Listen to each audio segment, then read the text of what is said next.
5-game winning streak. West Michigan out-hit the Kernels 13-6, and they got brilliant relief pitching from a pair of right-handers. In fact, the last 13 Kernels to bat in last night's series opener were retired. The victory by the Whitecaps sent their record to 6-5, or 6-4 rather, and it dropped the Kernels to 6-5. The Kernels are now a game back of first place Kane County in a three-way tie for second place with Burlington and the swing of the Quad Cities. It's another magnificent evening for baseball, an early spring, 69-degree temperature. The wind will play a factor in this ball game at some point, in my opinion. Well, we have a special feature for you. Once a week, we're going to bring in legendary sportscaster Hall of Famer Bob Brooks. It's Brooks at Bat. And we told you last night that we thought it would be fun for Bob to reminisce about a very special time in his young sportscasting career. That was 1947, the year that Jackie Robinson broke the color barrier in the big leagues. Interesting to note that it was 60 years ago today, April 18th, 1946, that Jackie Robinson made his regular season debut in organized baseball with the Montreal Royals, the Dodgers' top farm team. They played at Roosevelt Stadium in Jersey City, New Jersey, 60 years ago to this day. And Bob, I know on this edition of Brooks at Bat that our listeners would love for you to tell the story of what prompted you to visit Wrigley Field in 1947. Did you drive, Bob, or go by train? And what was the atmosphere like when you went to see Jackie Robinson visit Chicago? Well, it was the first time around, of course, for Jackie. He started the year with the Dodgers at Ebbets Field and then started to make these road trips. And I drove in, and it was a two-lane road, of course, going in. And Rick Sellers has some adjusting to do here. So we will go on with the story. I think he's just bringing our crowd mic down slightly. When you have the press, I have him here in a position that compromising. He could have a little fun with there. Well, Rick, thanks for adjusting that. And but anyway, to get back to the story, sure, it was an interesting time. Of course, there were a lot of naysayers saying that they would have riots and pickets, and that was not the case at all. And the Dodgers came into Wrigley Field against the Cubs, and the one thing that they had going was they weren't letting Jackie talk to anybody. To the media? Nobody. Wow. Zippo. And the traveling secretary of the Dodgers, his name of all things was Harold Parrott. And he was in charge of keeping Jackie away from the press. So I was down on the playing field during batting practice, of course, and Jackie had gone over to the end of the visitors' dugout at Wrigley Field and was, the Dodgers had not accepted him either, except for Pee Wee Reese. And then later on, why everybody was aboard and things were okay. But he was being given the silent treatment. And so he was all alone over in the corner, and I had a recorder with me, and he was an educated college guy out of California. And so I just greeted him like I'd greet anybody else and said, how about a couple of words? And I think Jackie kind of decided that, hey, I can't talk to anybody. Nobody's talking to me. I'm going to talk to this guy. So I interviewed him, and we went on about 5 minutes, and out of the corner of my eye, I saw Harold Parrott lurking. Oh, brother. And I knew I was in trouble. Did he try to confiscate the recorder? Well, I got away from him before he could get to me. And I got into the stands and ran out of Wrigley Field. Then I melted into the crowd. Yes. And consequently, I became one of the few to get an interview with Jackie on the first time around. Bob, you guys must have been within a couple of years of each other, about the same age. That's right. When he first saw you, as you've described it, he probably almost felt a sense of relief, or that he wanted to say something to somebody. Well, he did, yes. I think I just happened by, and I haven't talked to anybody in 3 or 4 days. I'm going to talk to somebody. Bob, as far as that recorder... But, Parrott, he about went berserk. I probably was tempted to call the Andy Frayne ushers to try to yell up in the stands, "Get that guy, Brooks." Well, he probably didn't know your name. Oh, no, he did. I was young in those days, you know. And, but I got out of there pretty fast. But things went on. The big thing I remember about breaking this color barrier was that, yes, that day at Wrigley Field, there were a few black people attending the game. I went back to Wrigley Field later on that season, and there were practically no blacks attending. Then I went to Comiskey Park when Larry Doby broke in. He broke the color barrier in the American League when he played for Cleveland. Same, And they drew quite a few on the south side. And I'm wondering, Bob, if that, in 47, 48, if that was what was called neighborhood segregation. In other words, there were certain parts of Chicago that maybe black folk didn't feel real comfortable going to, and perhaps the north side, that's just my guess. Yes, it was, things went much more mildly than people had forecast. At least in Chicago. Well, and really, baseball didn't have a great deal of problem, except, I think, that the players had more problems with Jackie than the fans did, and especially the opposition, because, after all, the black man was taking a man away from his job.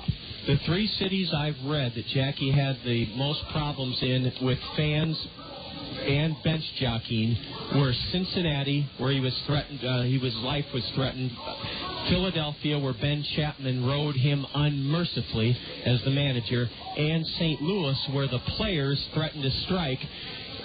When Dixie Walker threatened, as you said, Jackie's own teammates weren't willing to accept him at first. When Dixie Walker thought of a petition, Leo DeRocher stepped in. This is before he was banned for a year for gambling. He said, "Dixie Walker, you take your petition and you stuff it." That took guts by Leo DeRocher. Well, he was known, he told him to do more than stuff it. He told him to put it where the sun doesn't. That's right. Bob and I... But it was an interesting time in baseball, just as it is today in baseball. And we'll get to that in a moment, Bob. I think I know what you're going to spring on our listeners. It was a breaking story that shocked me. And we'll be back after this word from our fine sponsor, South Slope Communications Triple Play Show, with the second segment of Brooks at Bat. This is Kernel Baseball on the Kernel Radio Network.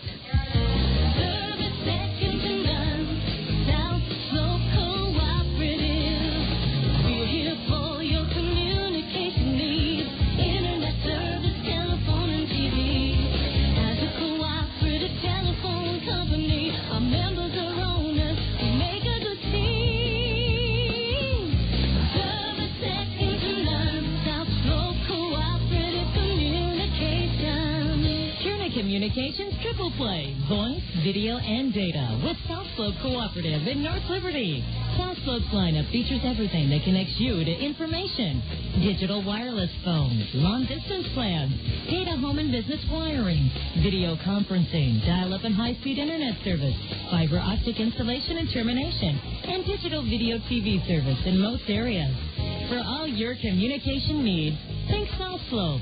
Visit them at southslope.com. Here on the South Slope Communications Triple Play Show. Brooks at Bat, legendary sportscaster Hall of Famer Bob Brooks sharing his thoughts before the break about being on hand at Wrigley Field when Jackie Robinson made his first appearance at Wrigley Field as a member of the Brooklyn Dodgers. And Bob, let's shift gears rather radically to the modern era and a familiar name in the news and not a very positive way. I'd like you to share this breaking story with us. Well, Major League Baseball has come up with some positive tests of 5 more minor leaguers. And one, an Arizona Diamondback minor league pitcher by the name of Angel Roca, has been suspended for 100 games because he was suspended last year, and this was his second positive test for steroids. And he was suspended on the 15-game deal a year ago. Now, that has gone up. 4 players have been suspended 50 games each for testing positive. And one of those is a fellow we know very well in Carl Yelena, who was the pitcher in the bullpen last year for Cedar Rapids and is still a member of the L.A. Angels. So he gets a 50-game suspension. A Mets pitcher, Jorge Reyes, a St. Louis outfielder, Jonathan Severa, and a San Diego pitcher, Matthew Varner, have all been 50 games suspended for steroid use. There have been 81 suspensions last season for violations. 4 minor league pitchers were suspended last week. So that's an ongoing story as baseball confronts the steroid issue. And then the trainer for the San Francisco Giants, whose name incidentally is Conte too, and his first name is Stan, he has been subpoenaed before the grand jury on a week from Thursday to testify about bonds and steroids. So this thing still has a long way to go before we find out who knew what when. Bob, the Jelena suspension, Carl, in fact, kept Kane County out of the playoffs last year, spinning a brilliant shutout the final game of the season in early September over in Geneva, Illinois. This could have a ripple effect because of Jelena's suspension. He was a starter for Rancho Cucamonga. That could mean the Kernels lose one of our fine starting pitchers. I hope that isn't what happens. Well, it's part of today's game, just like the issue of Jackie Robinson was in the 1940s. Bob, baseball never gets away from the fabric of America. That's very true. Bob, one last thought on Jackie Robinson. You and I both admire and respect what Bill Veeck did for the game of baseball. In 1943, Bill Veeck schemed. He tried to buy the Phillies, and a lot of historians think he intended to stock that team with black stars and break the color barrier before Branch Rickey. That's a credit to Bill Veeck and his forward progressive thinking. Well, he would have done it, yes. They kind of blackballed him. Well, yes. The thing with Bill in trying to buy franchises, and heavens knows he tried to buy a lot of them, and finally wound up with of all things, the St. Louis Browns, the cheapest team ever put together in the history of Major League Baseball. And but that's what he wound up with, and he made it a going concern. And but he would have invented a lot of things, and probably if Beck could have gone on even when he was with the Chicago White Sox and so on, we would have had more globalization of baseball earlier than we have had. You're absolutely right, Bob. He was always on the cutting edge and an innovator, so creative with his promotions and also his management style. Bob, you have a couple of grandsons that I know love to eat out. And as we did last week, we want to thank you for being with us on Brooks at Bat. It's always a pleasure and so fun and enlightening. Please treat your grandsons to a meal at Zio Giano's for the best pasta homemade bread. They cater to one person up to 10,001. And let's hope the Kernels can get back on the winning track tonight after having the 5-game streak snapped last night. Now, you penciled me in for Thursday. Yes, so we have. We will meet in the dugout, and we'll do a combined interview. That would be great, Bob. I've been listening to your interviews, and they're very, very interesting. Well, Bob, thank you. I think that maybe you and I can dig a little deeper on these guys. That'd be great. Let's do that Thursday. We'll meet in the dugout for the South Slope Communications Triple Play Show. Okay, Coach. Bob, thank you so much. There you have it. Bob Brooks was there at Wrigley Field when Jackie Robinson made his first appearance as a Brooklyn Dodger. We'll take another timeout here on the South Slope Communications Triple Play Show, and we'll be back in just one moment with tonight's starting lineups. This is Kernel Baseball on the Kernel Radio Network.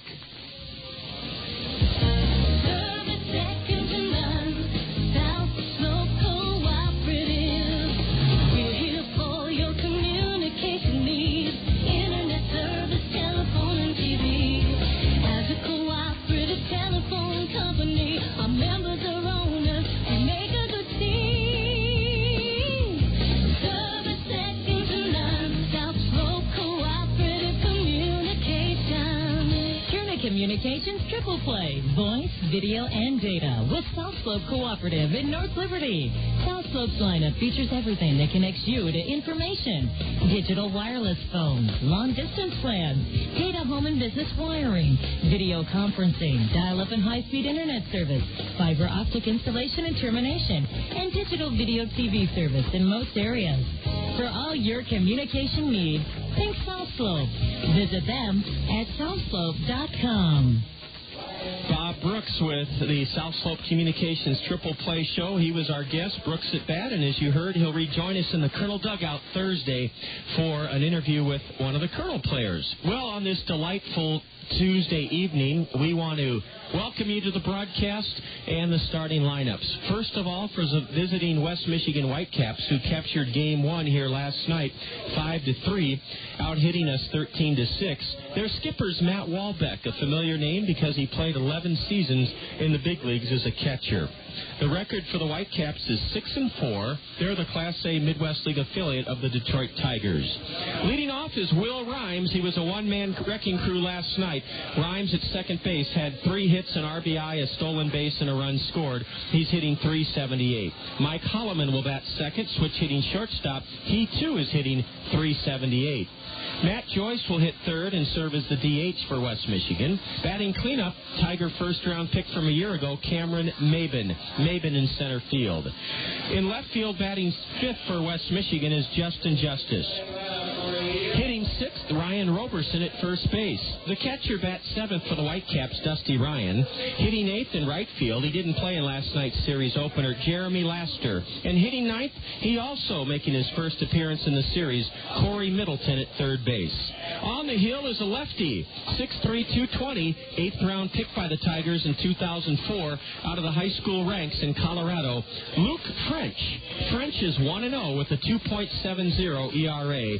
Left-hander Luke French, a winner his last time out in South Bend, is on the hill for the Whitecaps. As always, Allen Motor Company proud to present the Allen Motor Company Kernel starting lineup. Allen's has some fantastic savings right now on some very popular models. 2005 Buick LeSabres are just $249 right now at Allen Motor Company. That includes your first year's maintenance free. 2006 Buick Rendezvous are only $369 a month right now at Allen Motor Company, and those two, a purchase of a 2006 Buick Rendezvous includes your first year's maintenance free. To learn more about the fabulous savings on popular models at Allen Motor Company, visit their website, www.allenmotor.com. That's ALLENMOTOR.com. Allen's is open late this Thursday until 9 o'clock. Their spectacular campus, 13 acres worth at I-380 and Boyson Road in Hiawatha. Colonel leadoff batter, Brad Kuhn in center field. Heinley Stacia will hit second and play short. In left field, Patrick Riley. Riley hits third. The Colonel cleanup batter in the lineup for the first time since last Thursday, Mark Trumbo at first. Brett Martinez catches and bats fifth. Hitting sixth, the DH Flint Whipkey. Warner Madrigal in right field will bat 7th this evening. Hitting 8th, Travis Schlichting at 3rd. Ryan Leahy's the second baseman, batting 9th. On the hill is 19-year-old right-hander Nick Adenhart. He's 1-0 with a 3.00 ERA. Adenhart was a 7-3 winner here at home last Wednesday against Peoria. The Kernels have taken the field, and the lineups that I just gave to you are being turned into the umpiring crew. They're sponsored by Anderson & Brown Eye Care. Things are coming into focus at Anderson & Brown Eye Care. They have evening and Saturday hours for your convenience. Anderson & Brown Eye Care's new facility is sparkling. It's at 1425 Boyson Road in Hiawatha. Full-service eye care, including exams, eyeglasses, and contact lenses at Anderson & Brown Eye Care. Now let's pause to honor America with the singing of the national anthem. Now, ladies and gentlemen, to honor America, please join in the singing of our national anthem.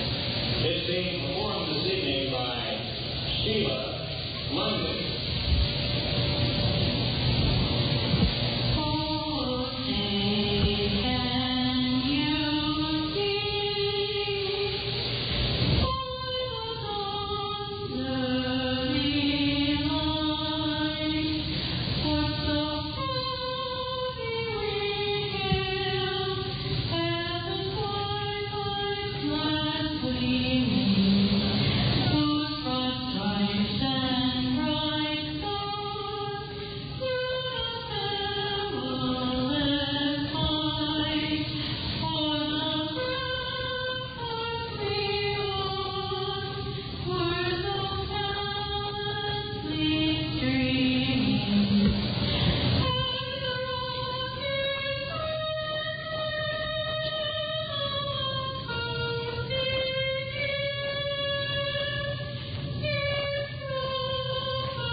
The conditions are beautiful for mid-April, and the Kernels are out to start another winning streak after having a 5-game streak snapped last night in the series opener here at home against West Michigan.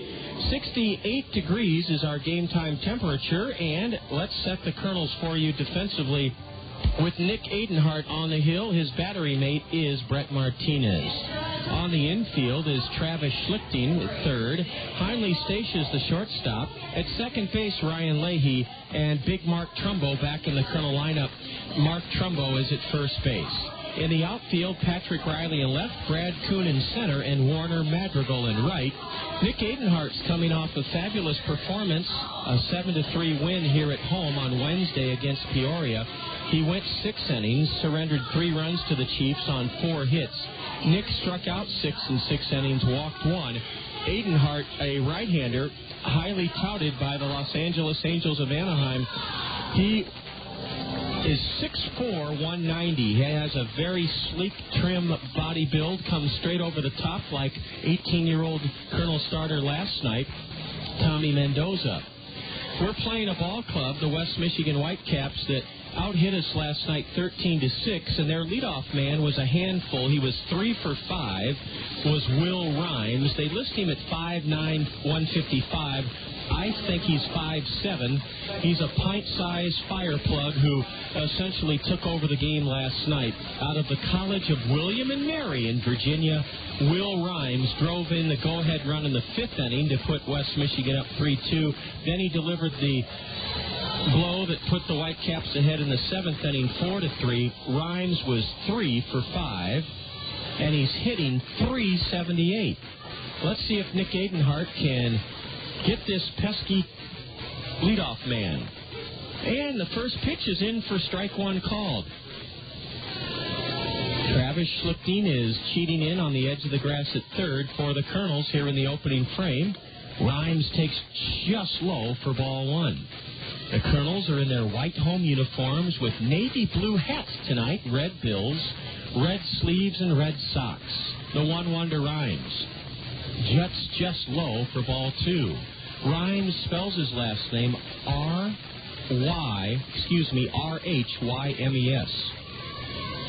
The 2-1 from Nick.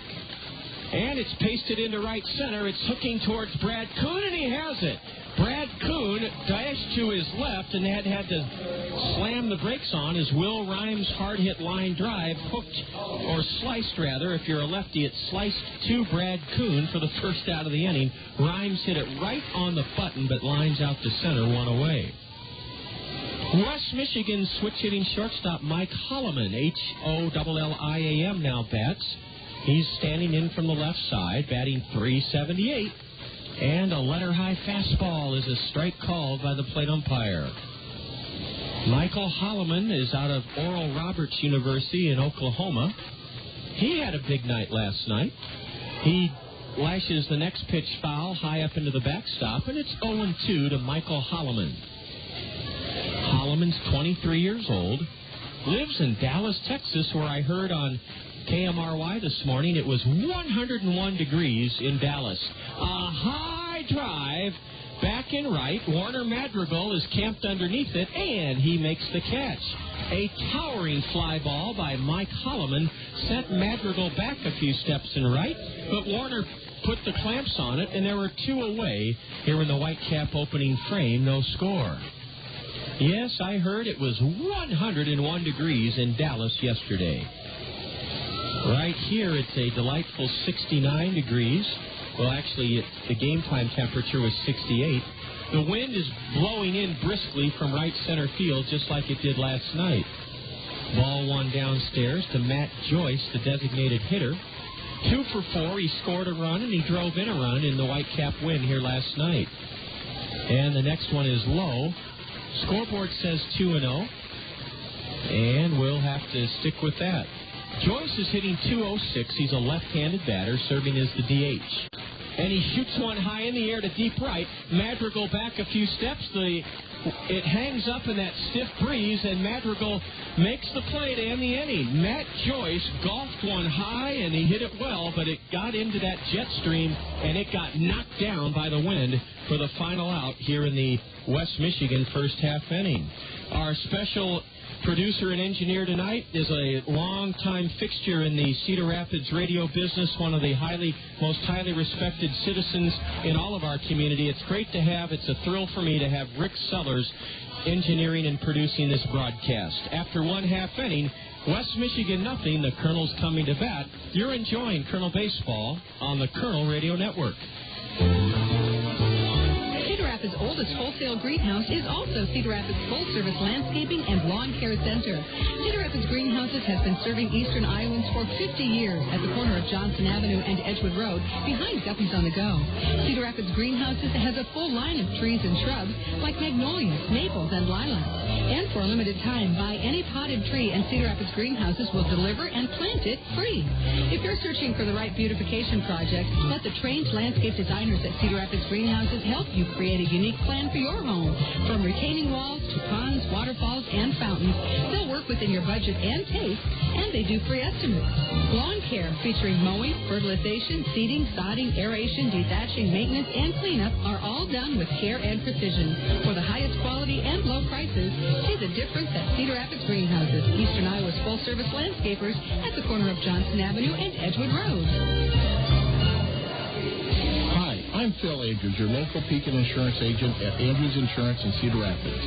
I'd like to introduce you to an easy-to-understand, affordable life insurance plan with great benefits. It's simplified issue whole life from Pekin Insurance. The plan requires no medical exam, has guaranteed rates for life, and a guaranteed cash value. Life insurance made simple and affordable from Pekin Insurance. To learn more, contact me, Phil Andrews, at Andrews Insurance. 3 fly ball outs off the bats of Whitecap hitters, and Nick Adenhart set the side down in order in the top half of the first. Brad Kuhn is riding a 6-game hitting streak. Brad tied the game at 3 in the 5th inning last night with a run-scoring single. He was 1 for 4. Kuhn's average is .273.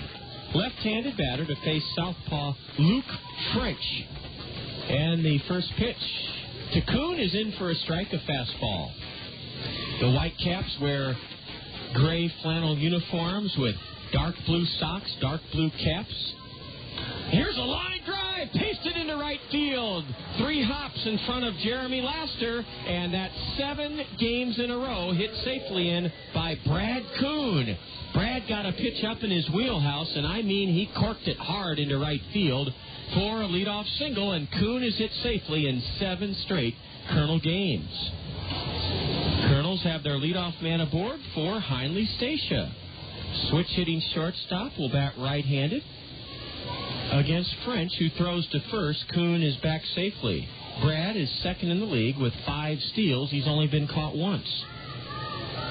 Luke French is a hefty, burly guy, 6'3", 220, and he just misses outside a fastball to Heinle Stacia. Heinle was 1 for 4 last night.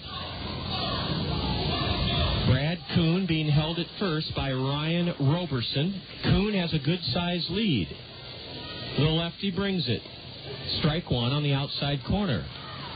The outfield for the Whitecaps plays straight away. Justin Justice in left, Cameron Maybin in center, and Jeremy Laster in right. A throw to first, and Brad Kuhn just got back in, diving in hand first. West Michigan's had a good start on the road this season. They've won 4 of 6 games on the road. Another throw to first, and Brad gets back in standing up this time. Playing even with the base at third and 8 feet off the bag is Corey Middleton. He's seen his first action in this series. Stacia, slightly open stance.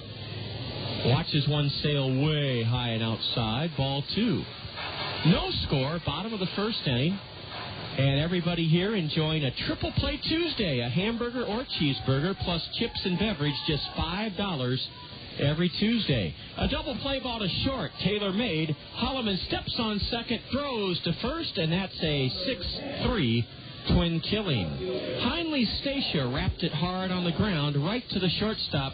Hollimon came up with it near the bag, stepped on second to force Kuhn, and then completed the double play by throwing to first. It went 6-3. So that takes the air out of the sails a little bit here in the first inning as Brad Kuhn was erased in a double play. Patrick Riley hitting a team-high .355 for the Kernels now bats. Strike 1 on the outside corner to the left-handed batter, 24 years old, out of Sparks, Nevada, by way of the University of Arizona, Patrick Riley. Southpaw against lefty. And the left-handed batter, Riley, takes the southpaw's pitch low for ball 1. Big gap in right center for the left-handed hitting Patrick Riley. Swing and a miss, strike 2. Patrick steps out. He wears his white home trousers all the way down to the top of his black shoes. Luke French ahead 1-2. A changeup and a swing and a miss, strike 3. Patrick Riley is fooled on that let-up, and he goes down on strikes to end the Kernel first. No runs. 1 hit as Brad Kuhn extends his hitting streak to 7 games. There were no Whitecap errors. The Kernels leave the bases empty. And after 1, it's West Michigan nothing, the Kernels nothing. You're tuned to Kernel Baseball here on the Kernel Radio Network. Fairfax State Savings Bank is paying you to come to the ballpark every Wednesday this season. You heard right. Fairfax State Savings Bank is paying you to come to Veterans Memorial Stadium every Wednesday this season. The first 750 of you Kernel fans to enter the gates before Wednesday's home game will receive an envelope full of money inside from Fairfax State Savings Bank. Each of those 750 envelopes will contain a greenback up to a $100 bill. Fairfax State Savings Bank, free money Wednesdays. Come early to line your pocket with cash. Meet Jim.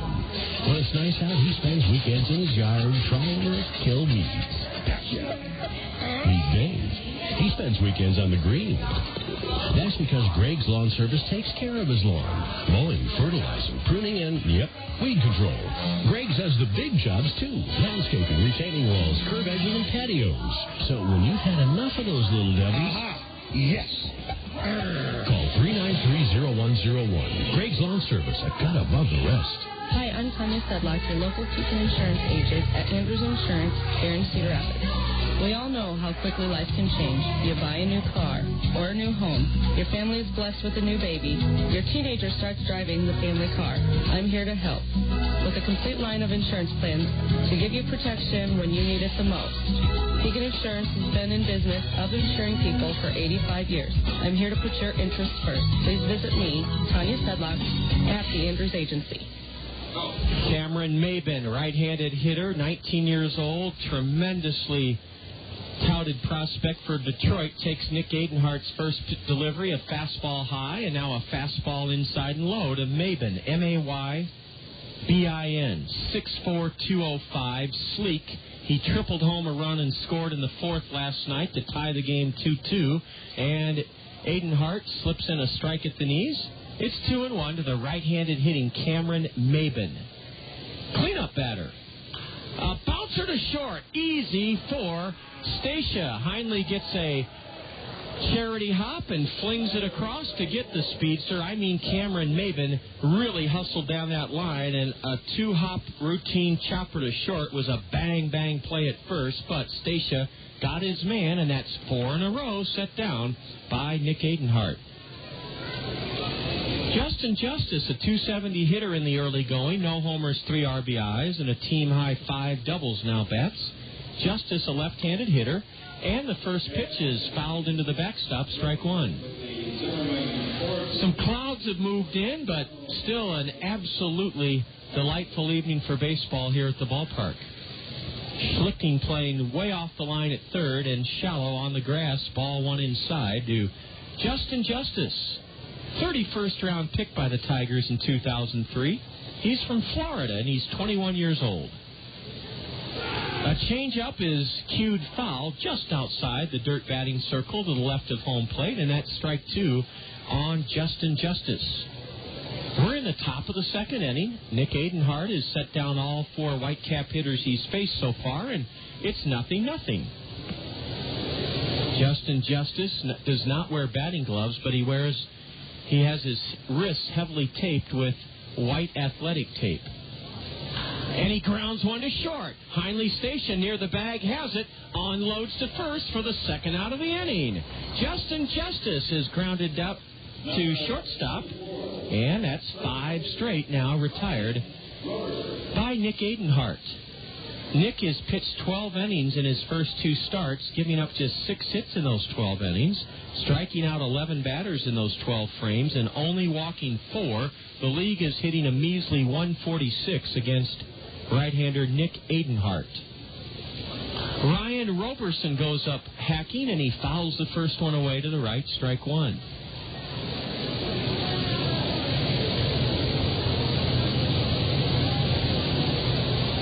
There's a dirt path carved between the pitching mound and home plate here at Veterans Memorial Stadium that gives this ballpark an old-time feel. And there are dirt paths that connect the on-deck circles to the dirt batting circle. Strike 2 called to big Ryan Roberson. And now he backs away from a pitch in on his belts. Ball 1. Roberson is listed at 6'5", 240. He looks like a young Frank Howard. The 1-2. Swing and a miss on a changeup. It was fumbled by Brett Martinez, but he completed the strikeout by tagging out Roberson. And down in order go the Whitecaps at the hands of Nick Adenhart for the second straight inning. And as we go to the bottom of the second, it's the Kernels 0 and the Whitecaps 0. You're enjoying Kernel Baseball on the Kernel Radio Network.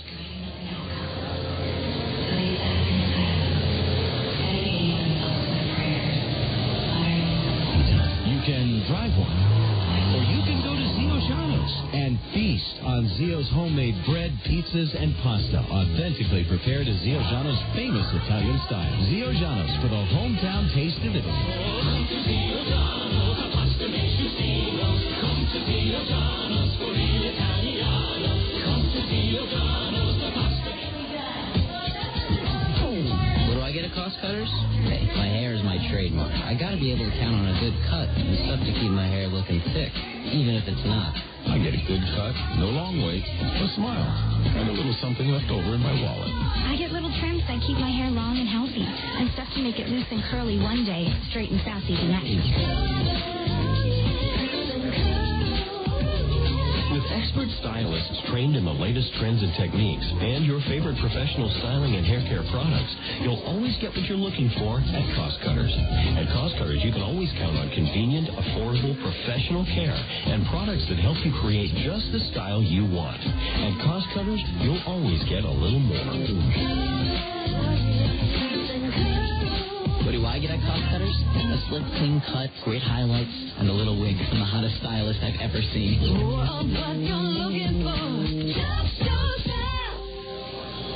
John Rogers reporting from Veterans Memorial Stadium, where the Kernels and Whitecaps are engaged in Game 2 of a 4-game series. We're here tomorrow night, and it's a Fairfax State Savings Bank Money Wednesday. That means the first 750 of you Kernel fans, regardless of age or gender, to come to tomorrow evening's game. The gates open at 5:30. You'll receive an envelope from Fairfax State Savings Bank, and there will be cash in that envelope, ranging from $1 up to a $100 bill. That's tomorrow evening. Fairfax State Savings Bank Money Wednesdays. Mark Trumbo is playing for the first time since Thursday night up in Appleton when he had to leave the game due to back spasms. And he looks at strike one called from lefty Luke French. Mark Trumbo hitting 125. No homers, 3 RBIs.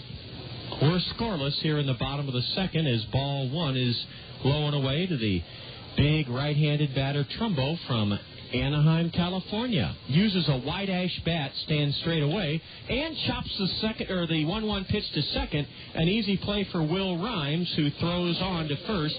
Mark Trumbo bounces out to second. One gone here in the Kernel second inning. Brett Martinez batting high in the Allen Motor Company order tonight. He's batting fifth. Brett a .276 average. No homers, 5 RBIs for the Kernel right-handed hitting catcher. And French gets ahead, strike one at the knees. Brett Martinez, 1 for 3 last night. He singled to open up the fifth inning, and he scored to tie the game at 3 in a Whitecap 5-3 victory. Strike two at the knees to Brett Martinez. The wind is still whipping the flag high atop the pole above the 403 mark in right center, whipping it from right to left. There's a ball high and outside to Martinez. Brett is in his 4th year of professional baseball, and he's only 22 years old. Holds the black lacquer bat right down on the end and takes up and in for ball 2. Mr. Shucks is up on top of the Kernel first base dugout, and he's clapping it up, trying to get this crowd revved in to the ball game. Ball 3, a changeup in the dirt. Martinez was in the hole 0-2, and now he's run the count full. 20 rows of red seats here at the ballpark with ample leg room and cup holders. And then beyond the seating bowl in right field, a big section of aluminum back bleachers that we call the plaza seats. The payoff pitch. Cork to left. It's knocked down by the third baseman. He got a piece of it, but now it rolls into shallow left field for a base hit. Brett Martinez ripped one so hard he almost took the glove off the third baseman, Corey Middleton. Martinez has the second Kernel hit of this game. A 3-2 delivery from lefty Luke French, and Martinez crushed it, banging it off the glove of Corey Middleton, the third baseman. That was like a handful of hot rivets, and Corey Middleton didn't want to hold those hot rivets. First pitch swinging is Flint Whipke, the DH, and he pops it foul straight behind the plate, strike one. Beyond the third base seats, beyond the West Michigan dugout, a gentle slope, a grass slope seating berm. And there are several families with blankets and towels out there enjoying the action. Change up, and Whipke was way out in front. He swung and missed, strike two to Flint Whipke. 1 out here in the Kernels second inning. No score. Whipkey 0-for-3 last night. Flint's a right-handed batter, and a throw to first. Martinez back standing up. The Kernels are in a 3-way tie for second place in the 8-team Western Division standings. The Kernels, Burlington, and the Swing of the Quad Cities are 6-5. There goes the runner. A swing and a miss. A throw to second. Not in time. As Flint Whipkey strikes out, Brett Martinez just did get underneath the tag of Will Rhymes, the second baseman, and that's the 20th stolen base on the season for the Kernels. Brett Martinez with his second steal. He's in scoring position for Warner Madrigal.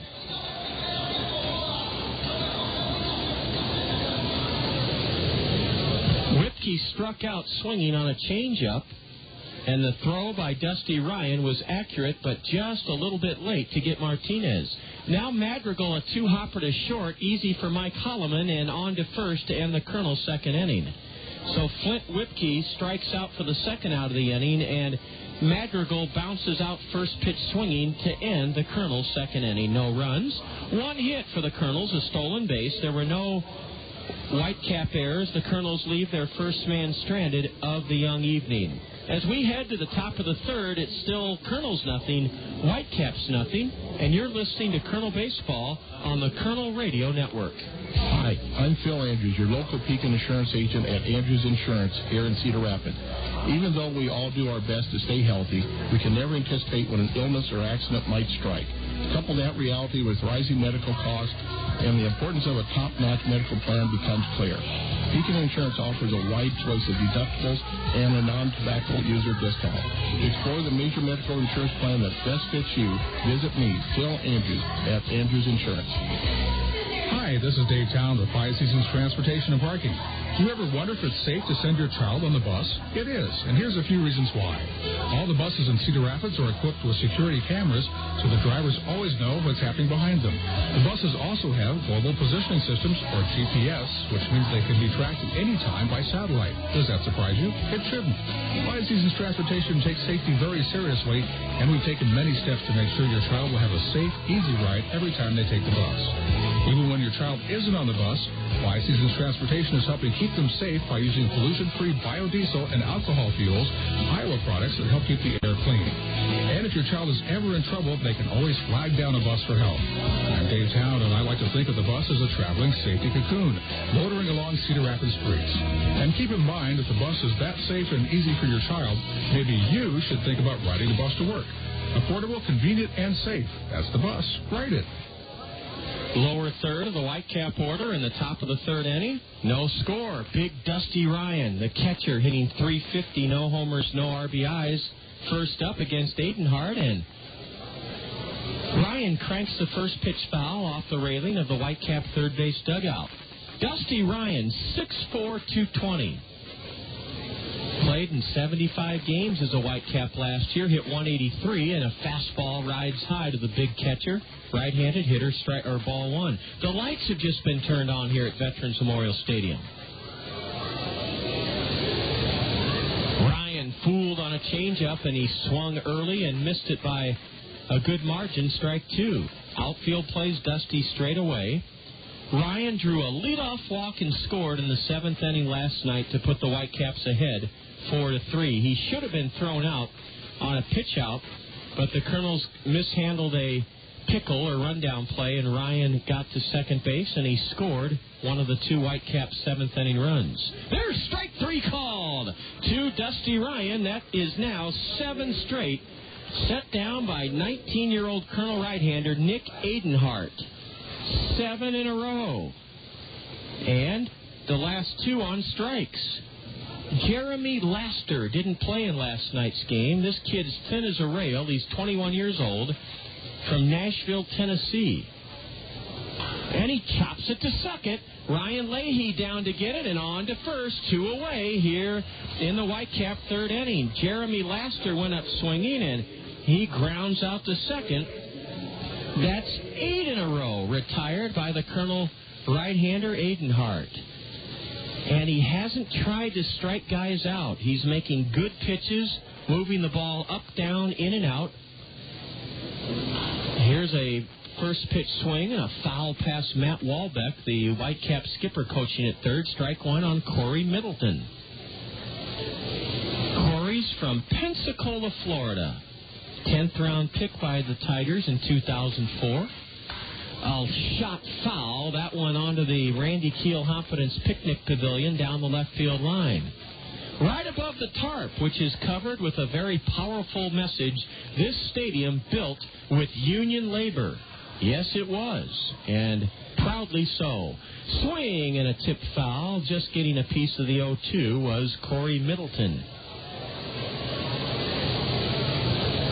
Union labor is the most highly skilled and reliable, high craftsmanship, safe. They abide by all the rules. And that's why this stadium is the crown jewel of our city. Adenhart loosens up Corey Middleton as he delivers high and tight, ball one. Corey Middleton, a New York Penn League All-Star last year, hit .247. He swings and misses the ball in the dirt, and it's recovered up the first base line in foul ground by Brett Martinez, who pegs to first to complete the strikeout of Corey Middleton. And Nick Adenhart has set down the first 9 men he's faced tonight. The Whitecaps go 1-2-3-0 across for the third time in a row. Can the Kernels liven this game up with some offense? They've had a hit in each of the first 2 innings, but have not scored. After 2.5, Kernels nothing, West Michigan nothing. And you're enjoying Kernel Baseball on the Kernel Radio Network. If your spring cleaning plans include throwing out household furniture items, be sure to follow the instructions on the orange bulky item collection flyer you received in the mail. Up to 4 items such as couches, mattresses, and box springs, dressers, wooden desks, and bookshelves would be picked up by city crews. However, appliances, TVs, computer components, and scrap metal will not be collected. Your orange flyer will tell you where to dispose of such prohibited items. Thanks for using your orange flyer as your spring cleanup resource. That familiar refrain lets you know that we want to tell you about the spring open house at Peck's Flower and Garden Shop. As you know, this first couple of weeks of the spring on our Kernel broadcast, we've been noting a milestone, 50 years of growing with the Cedar Rapids area at Peck's Flower and Garden Shop, and they're marking that with an open house. Friday, April 21st, that's this Friday, through Sunday, April 23rd. Pat Peckosh-Hines will have her staff ready to greet you. Free drawings and door prizes. Lots of flower and plant specials to bring joy and color to your spring, indoors or outdoors. The spring open house coming up at Peck's this weekend, Friday through Sunday.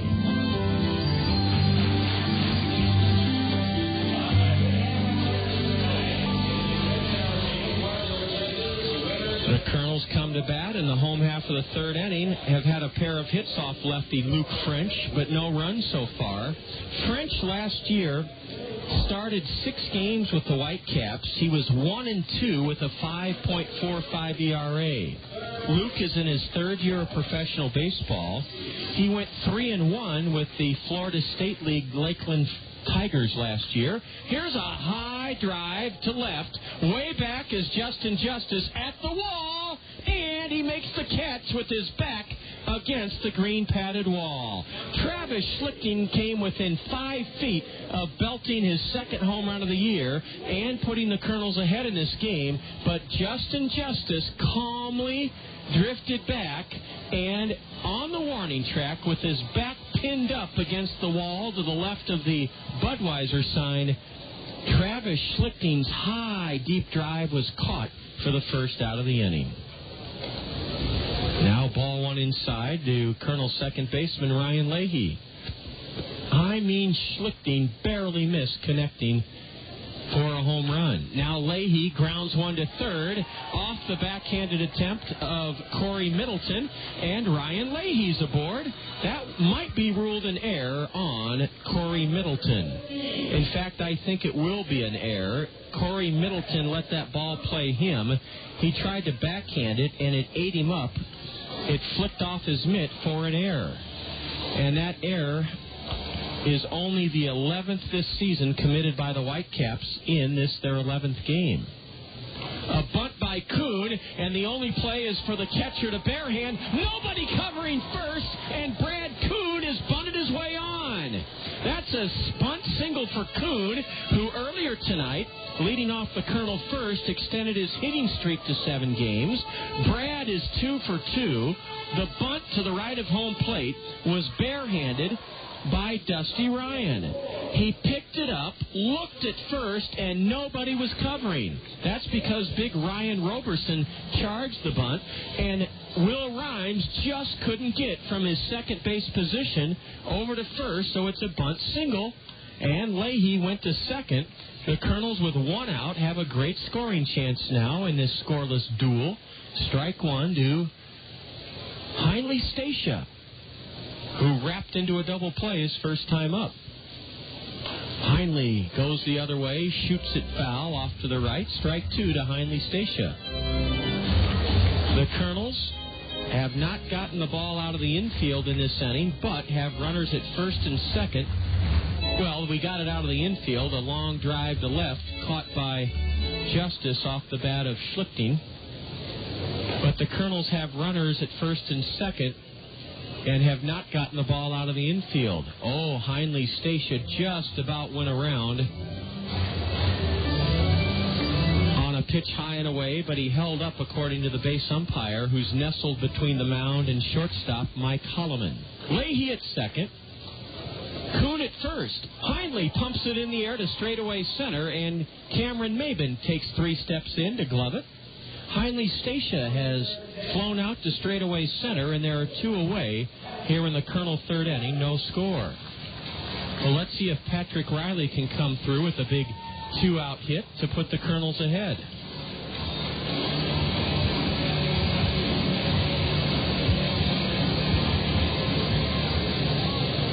Patrick was carved up by this lefty his first time up. He struck out swinging to end the Colonel first inning. 2 on, 2 out for the Kernels. No score, third inning. Riley whistles the first pitch foul into the plaza section, the aluminum back bleachers. He hit it hard, strike 1.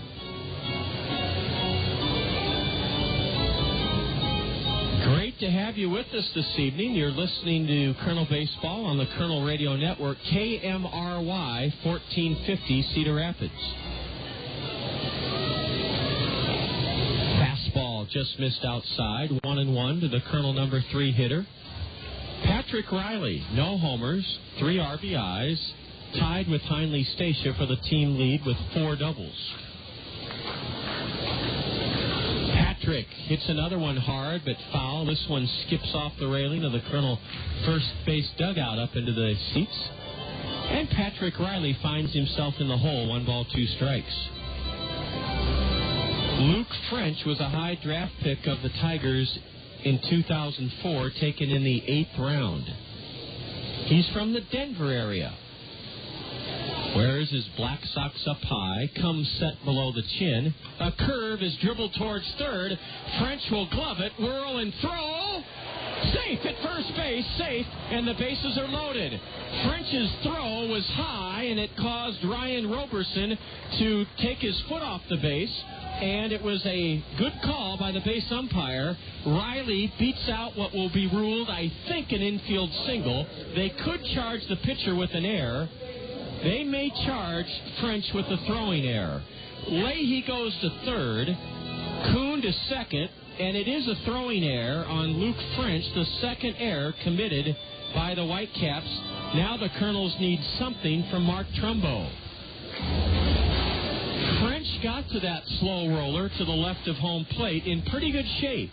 He then whirled and fired high to the right field side of first, and he's charged with an error. And the bases loaded first pitch to the Colonel cleanup man Trumbo is low, ball 1.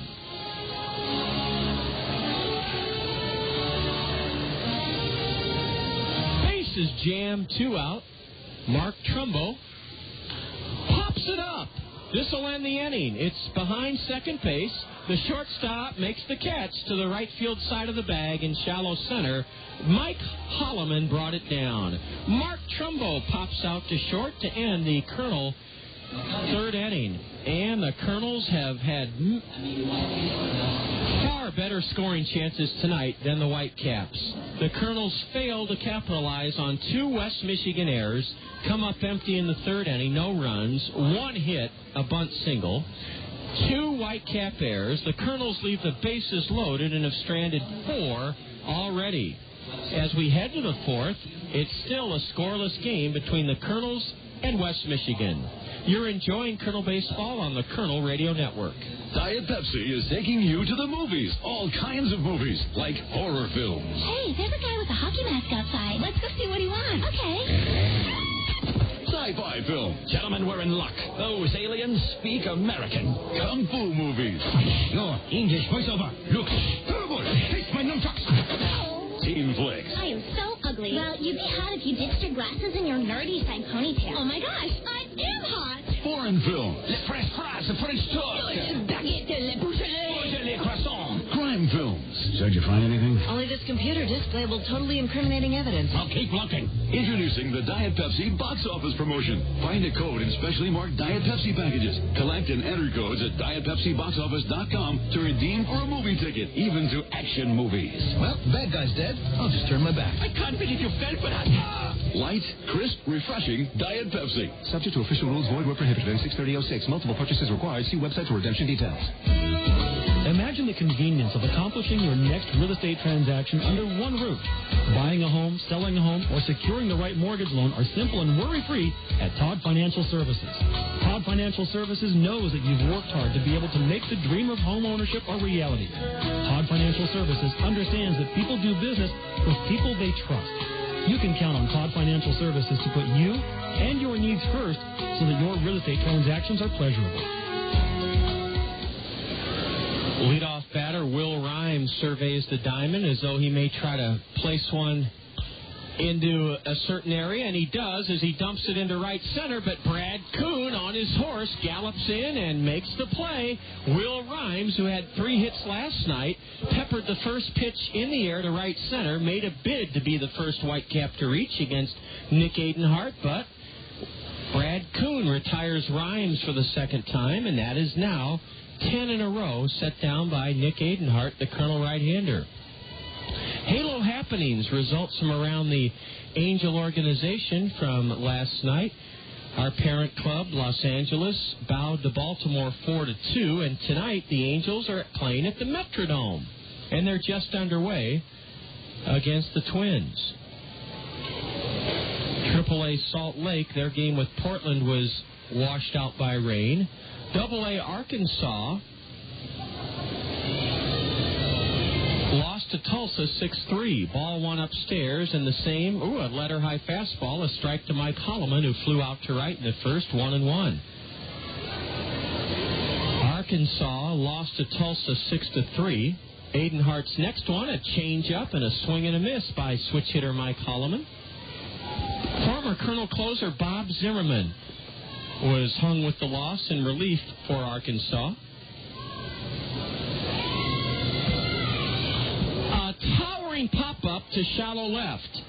Heinley Stacia circles in underneath it, and 15 feet out on the grass and left. Heinley snares it, and there are 2 gone here in the 4th inning, and that is now, for Nick Adenhart, 11 straight Whitecaps retired. 11 in a row for the Kernel 19-year-old right-hander.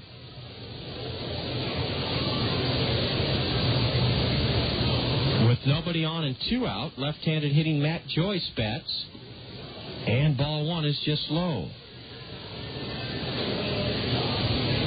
The Kernels loaded the bases with 2 out in the bottom of the 3rd and could not cash in. There's a change-up, and the left-handed hitting Joyce swings and misses, strike 1.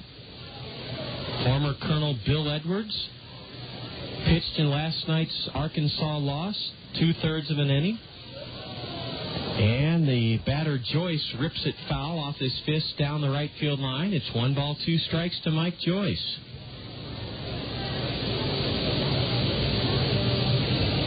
Michelle Samar also pitched for Arkansas. Swing and a miss on a changeup, and that is 12 straight retired by the Colonel right-hander. He fans his third, and 4 perfect innings in the book for right-hander Nick Adenhart. He's now set down 12 straight Whitecap hitters. And after 3.5 innings here at the ballpark, it's still the Kernels and Whitecaps, no score. You're tuned to Colonel Baseball on the Kernel Radio Network. Don't you wonder sometimes how all those companies who claim to be the best can actually be the best? Doesn't just one of them have to be the best? When it comes to motor coach travel, Tri-State Travel is the best. We have the highest safety rating, the largest variety of coaches, a trained driving staff, and 66 years of experience. Don't you want to travel with the best? That would be Tri-State Travel, now at our new location on 7th Street Southwest. Hi, this is John Rogers, the voice of the Kernels. I'd like to share a few words with you about Colonel team physician, orthopedic surgeon Dr. David Terse. My father was a surgeon, and like most sons, I looked up to him as the greatest dad and the best doctor on earth. When I was diagnosed with a torn meniscus in my right knee recently, I wondered if my doctor here in Cedar Rapids would measure up to my dad's standards. My doctor was Dr. David Terse. Dr. Terse's thorough and expert explanation of my x-ray, his calm and reassuring description of the procedure he would be performing, and his kind and confident bedside manner impressed me beyond my expectations. Dr. Terse has those exceptional qualities we all hope to find in our doctor: an established reputation of excellence, the ability to communicate with us so that we understand and trust his words, and that gut feeling that he truly cares about us. Dr. Terse is a world-class surgeon and a first-class person. I've experienced firsthand why the Los Angeles Angels of Anaheim, the Colonel's parent ball club, has entrusted Dr. Terse to care for our players. This game is moving briskly. We go to the home half of the fourth, 0-0. The Kernels got a leadoff single from Brad Kuhn in the first. He was erased in a double play. Brett Martinez singled with 1 out in the second, stole second, but was stranded. And the Kernels could not capitalize on 2 Whitecap errors and a bunt single to break the scoreless tie in the third inning. Meanwhile, on the other side of the ledger, Nick Adenhart has spun 4 perfect innings for the Kernels. Stepping in first for the Kernels in the fourth is Brett Martinez. He singled his first time up. Luke French fires and a swing and a miss. Strike 1 by Brett. I want to backtrack on Halo happenings. Last night, Arkansas lost to Tulsa, and the Travelers got 2 1/3 scoreless innings of relief from Bill Edwards. Bill was a Colonel starter last season. Martinez looked like he went around on a changeup, but the base umpire, straddling the foul line or just in foul ground beyond first base, said Brett held up. Now ball 2 in the dirt from Luke French. Rancho Cucamonga, they're 7-3, leading the California League Southern Division. They did not play last night. A towering pop-up behind home plate. Can Dusty Ryan find it? Yes, but it's 5 rows back. And the youngster that gets that one has earned himself a lifetime honorary Colonel contract and a free spaghetti dinner to Zio Giano's. The breeze has calmed somewhat. It's still a factor. It looks like it's still blowing from the right field line towards left center. Martinez dribbles it right in front of the plate, and it's snared by the catcher, Dusty Ryan, and he throws in time to get Brett Martinez. Brett topped that pitch and hit it about 8 feet right in front of home plate, where it was pounced on by Dusty Ryan, the Whitecap catcher, who threw out Brett Martinez. 1 gone here in the West Michigan, or in the Colonel 4th inning. No score.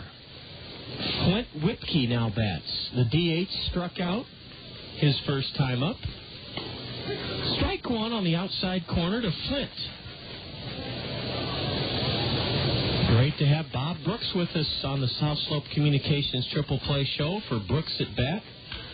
Whipke flies one or sends one in the air to right, and underneath it is Jeremy Laster. He had to mosey back a couple of steps to take it down, and Flint Whipke is gone on a fly ball to right, 2 out.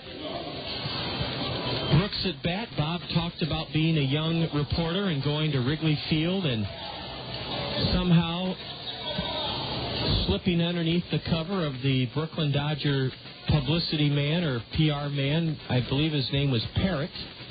And Bob got a few words with Jackie Robinson at Wrigley Field. It was 60 years ago today that Jackie broke into organized ball in minor league. Jersey City, New Jersey, Roosevelt Stadium. All Jackie Robinson did in his debut was go 4 for 5 with a home run, 4 RBIs, 4 runs scored, 2 stolen bases, and he'd caused 2 balks. A high pop-up by Madrigal. The shortstop does not have to move a step, and it's Mike Hollimon bringing it down for the final out of the Kernel 4th inning. Warner Madrigal 0 for 2 now pops to short, and the Kernels go easily 1-2-3-0 across for the first time tonight at the hands of lefty Luke French. This game is going at breakneck pace as we head to the top of the 5th inning. It's still the Kernels nothing, the Whitecaps nothing, and you're listening to Kernel Baseball on the Kernel Radio Network.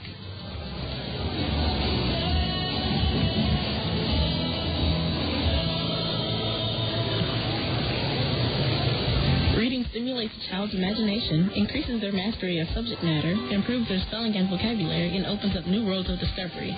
That's why Toyota Financial Services, the Gazette, and the Kernels are teaming up to encourage elementary students throughout the community to read. Kernels players will visit 38 elementary schools this spring to talk with students about the benefits of reading. Girls and boys will then be rewarded with nifty prizes for achieving reading milestones.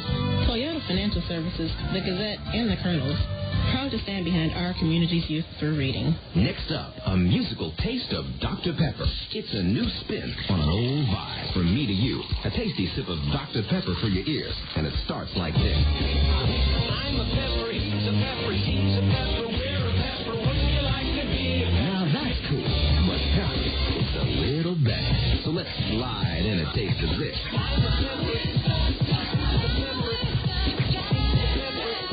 Right on.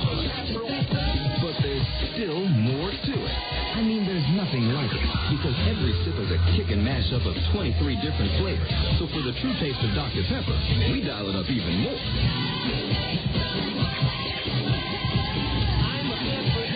You know it. With 23 flavors mixed into one bold taste, every sip is a cool mix of music to your mouth. Dr. Pepper, there's more to it.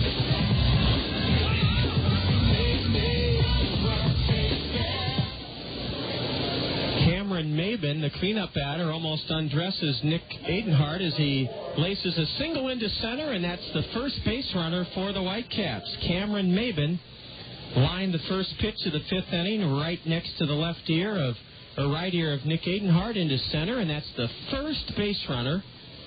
The first hit for the Whitecaps in this scoreless game, 5th inning, a throw to first, the runner back. Jackie Robinson made history 60 years ago today, an afternoon game in Jersey City, New Jersey at Roosevelt Stadium. An estimated crowd of 50,000 to see him break in as a Montreal Royal. He went on to win the International League batting title and MVP. He hit .349 as Mr. Ricky's great experiment began 60 years ago today in the minor leagues. Future Hall of Famer Jackie Robinson played second base for the Montreal Royals. Ball went inside to Justin Justice.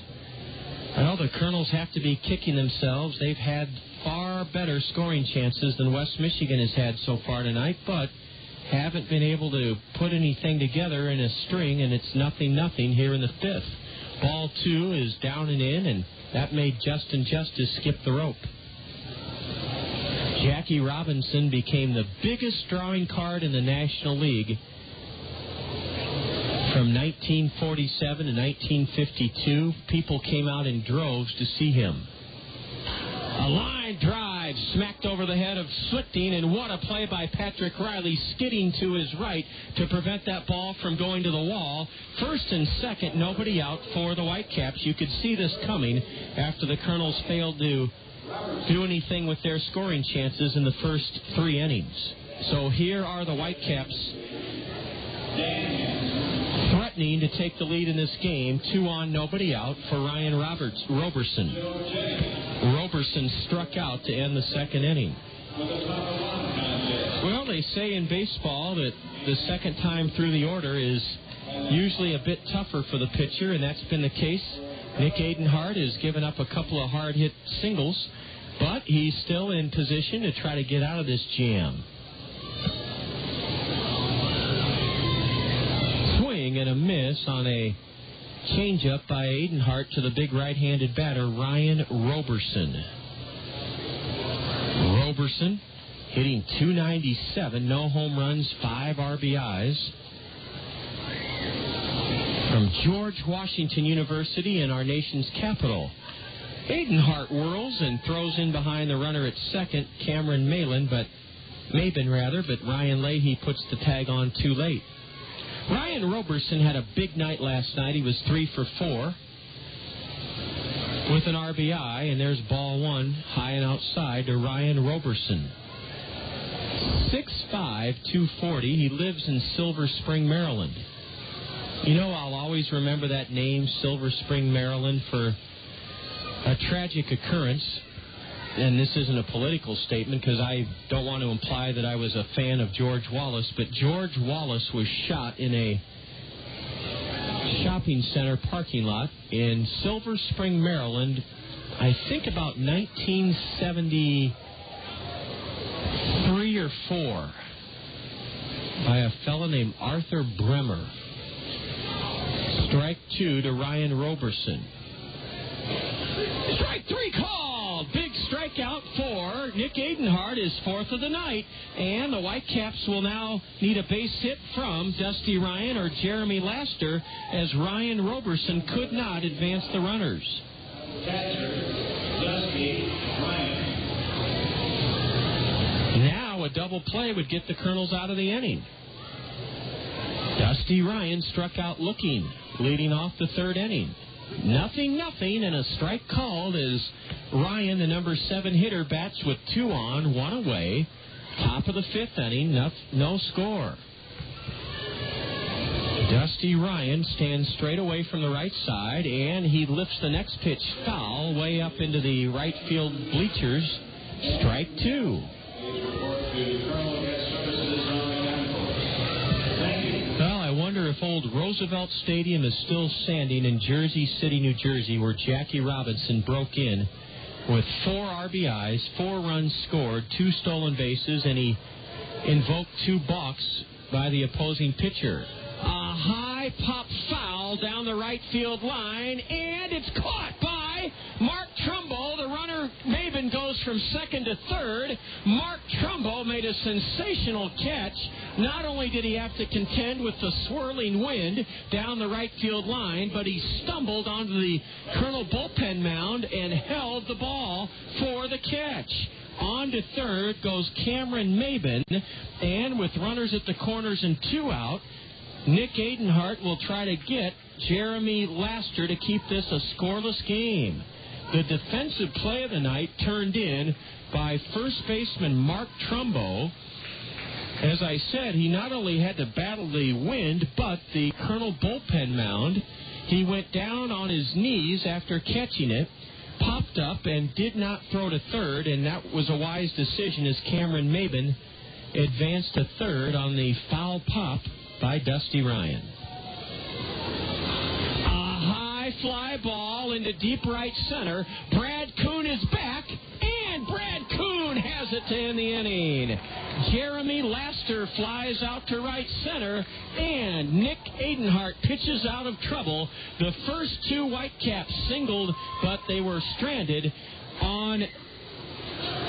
in an inning that saw Adenhart strike out a batter, get a great defensive play from his mate at first, Mark Trumbo, and then Laster flied out to right center to end the inning. No runs for the Whitecaps in the 5th, 2 hits.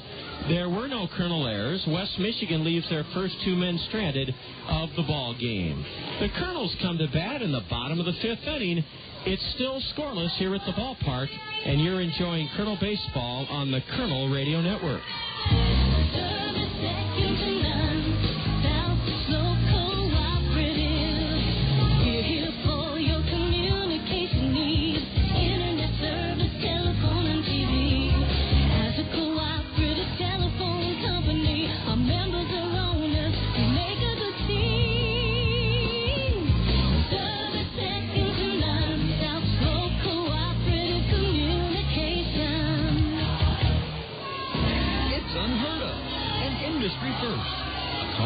from the same manufacturer to win the coveted Motor Trend Car of the Year and Motor Trend Truck of the Year in the same year. And the award goes to Honda.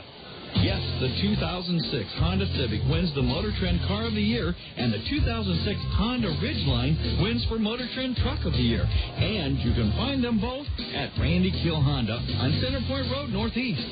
Randy Kill Honda is the home of confidence. Check out their huge selection of new inventory, including the Honda Civic Hybrid with fuel savings of up to 50 miles per gallon on the highway. You owe it to yourself to see why Motor Trend voted the Honda Civic and the Honda Ridgeline the Motor Trend Car and Motor Trend Truck of the Year for 2006. Visit Randy Kill Honda in person on Center Point Road Northeast or online at randykill.com. Randy Kill Honda, where they treat you right. The Kernels have momentum as they come to the plate in the fifth inning against Southpaw Luke French. Momentum because the Whitecaps put their first two men on in the top of the fifth. Back-to-back singles, the first two base runners off Nick Adenhart, but then Nick tightened the belt and prevented the Whitecaps from taking the lead. Travis Schlichting narrowly missed a leadoff home run in the third inning. He drove it to the edge of the wall and left where Justin Justice caught it. Ball one outside to Schlichting. Now Luke French delivers low, ball two. 68 degrees and a light breeze, or a pretty substantial breeze, continues to blow in from right center field. The plate umpire flinched but did not pull a strike call, and it's 3-0 on a pitch inside to Schlichting. Bobby Magallanes may turn Travis loose. He does, and Schlichting ropes it into shallow left. That's a base hit. One hop in front of Justin Justice. Well, Bobby Magallanes turned Schlichting loose on the 3-0 count. Travis had a hollow sound as his bat connected to that 3-0 pitch, and he looped it in front of Justin Justice for a leadoff single to open up the Kernel fifth inning in this 0-0 game. Ryan Leahy may be bunting. He is, and he dribbles it foul to the right of home plate. Strike one on Leahy. I've driven out west probably a couple of dozen times in my life through Missouri and Kansas to get to my cousin's house in Denver, and on those drives I would pass Fort Riley, Kansas. It's right off I-70, and there's a story that relates to Jackie Robinson about Fort Riley, Kansas. A throw to first, Travis Schlichting back standing up. In 1945, when he was a second lieutenant in the Army, Jackie Robinson was not allowed to play for the base football or baseball team. Schlichting runs to throw to second, off the glove of the second baseman. Travis can't see it, so he holds at second base. The ball landed in no man's land in right center, and it's a stolen base for Travis Schlichting. The throw by Dusty Ryan hit off the glove of second baseman Will Rhymes, and then it rolled into shallow right center. It either hit Rhymes' mitt or Travis Schlichting's batting helmet. That may have been what happened, because it looked like Schlichting was momentarily stunned. Now will Leahy be bunting? Yes, and it's bunted in front of the plate. The only play for the lefty is to whirl and throw out Ryan Leahy. The second baseman covered first, and the sacrifice by Leahy is a successful one. The play went pitcher to second baseman 1-4. Schlichting's at third with only one out, and the Kernels are poised. They're on the threshold of breaking through with the game's first run. The infield in for Brad Kuhn. Jackie Robinson was not allowed to play on the Army baseball or football team when he was a second lieutenant in Fort Riley, Kansas. That was the state of segregation and prejudice in this country. Think of that. A college-educated man, an officer in the Army in 1945, and he was denied the opportunity to play on the baseball and football teams. Ball one in the dirt to Kuhn, and now a strike at the knees to Brad, who's working on a 2-for-2 night. Runner at third, Travis Schlichting, 1 out. Bottom of the 5th inning. Infield in for the play at the plate for the Whitecaps. Ball 2 in the dirt, a changeup, and Dusty Ryan prevented Schlichting from scoring. Travis is watching signs being flashed from Bobby Magallanes, coaching at third. Brad Kuhn lined his single into right in the first inning to extend his hitting streak to 7 games, and then he bunted his way on his last time up. A curve and a swing and a miss by Brad, strike 2. It was at Fort Hood, Texas, where Jackie Robinson refused to go to the back of a military bus. He took it to court, and he was given an honorable discharge for his trouble. Brad on a 2-2 pitch. Taps it to third. Schlichting will try to score. He does score. The throw to first gets Kuhn. Travis Schlichting belly flops across the plate on a bouncer to shallow third by Brad Kuhn, and the Kernels get the game's first run. Brad Kuhn successfully put the bat on the ball, and he nubbed it to third. Corey Middleton looked home, knew he couldn't get Schlichting, but did have time to throw and get Brad Kuhn. Kuhn has driven in the game's first run. It's his 5th RBI of the year, and the Kernels lead it 1-0 here in the 5th inning. Heinle Stacia pops one up behind home plate. The plate umpire got in the way of Dusty Ryan, and Dusty dropped the ball. Oh, an unfortunate situation as Ryan was interfered with by the plate umpire. Not on purpose. The plate umpire couldn't see where the butt was. It went high above the plate umpire's head, behind home plate. Dusty Ryan tried to get around the umpire, finally did, got a glove on it, and then fell. It will matter not, though, because Heinle Stacia pops it up down the third base line, and the shortstop in fair ground, 15 feet onto the grass and left, brings it down. Mike Hollimon makes the catch on the Heinle Stacia pop-up to end the Kernel 5th inning. The Kernels strike for the game's first run. 1 run on 1 hit, a stolen base. There were no Whitecap errors, and the Kernels leave the bases empty. We head to the top of the 6th inning here at Veterans Memorial Stadium. The Kernels own a 1-0 lead over West Michigan. This is Kernel Baseball on the Kernel Radio Network. Whether you're a serious athlete or a weekend warrior, injuries can take you out of your game. Smart athletes know that Physiotherapy Associates in Cedar Rapids are the experts in the treatment and prevention of sport-related injuries. Our expert staff serves the metro and surrounding area high school athletes. Physiotherapy Associates of Cedar Rapids, the smart choice in sports medicine. Call us at 398-1569. That's 398-1569. We'll get you back in your game today. Training and the highest quality craftsmanship in the world are 2 hallmarks of union workers. Prospective construction clients can depend on workers who have learned their craft and mastered their skills through the Cedar Rapids, Iowa City Building Trades and Construction Council world-class apprenticeship program. These experienced tradesmen will work with sign contractors to bring flexibility, efficiency, safety, and the highest skill and quality in the world to all building and construction projects. Eastern Iowa works best when we say union, yes. Technology pervades every aspect of our daily lives. This remarkable age we live in has a machine or a computer to meet almost all of our needs. But you won't find a technological device that can provide you with the personal attention for something as important as insurance. Neighbor Insurance Services, your professional Pekin insurance agency in Hiawatha, is trained on all insurance matters, including how much coverage is enough coverage. For personal attention to all of your insurance needs, see the insurance professionals at Neighbor Insurance Services in Hiawatha. We pick up action here in the top of the 6th inning, and Nick Adenhart has been staked to a 1-0 lead. He's even on the count to Corey Middleton, 1 ball, 1 strike. Corey, the number 9 hitter, swings at a changeup and misses it. That's been Nick Adenhart's money pitch so far tonight, that changeup. Corey Middleton hitting 167, no homers, 2 RBIs.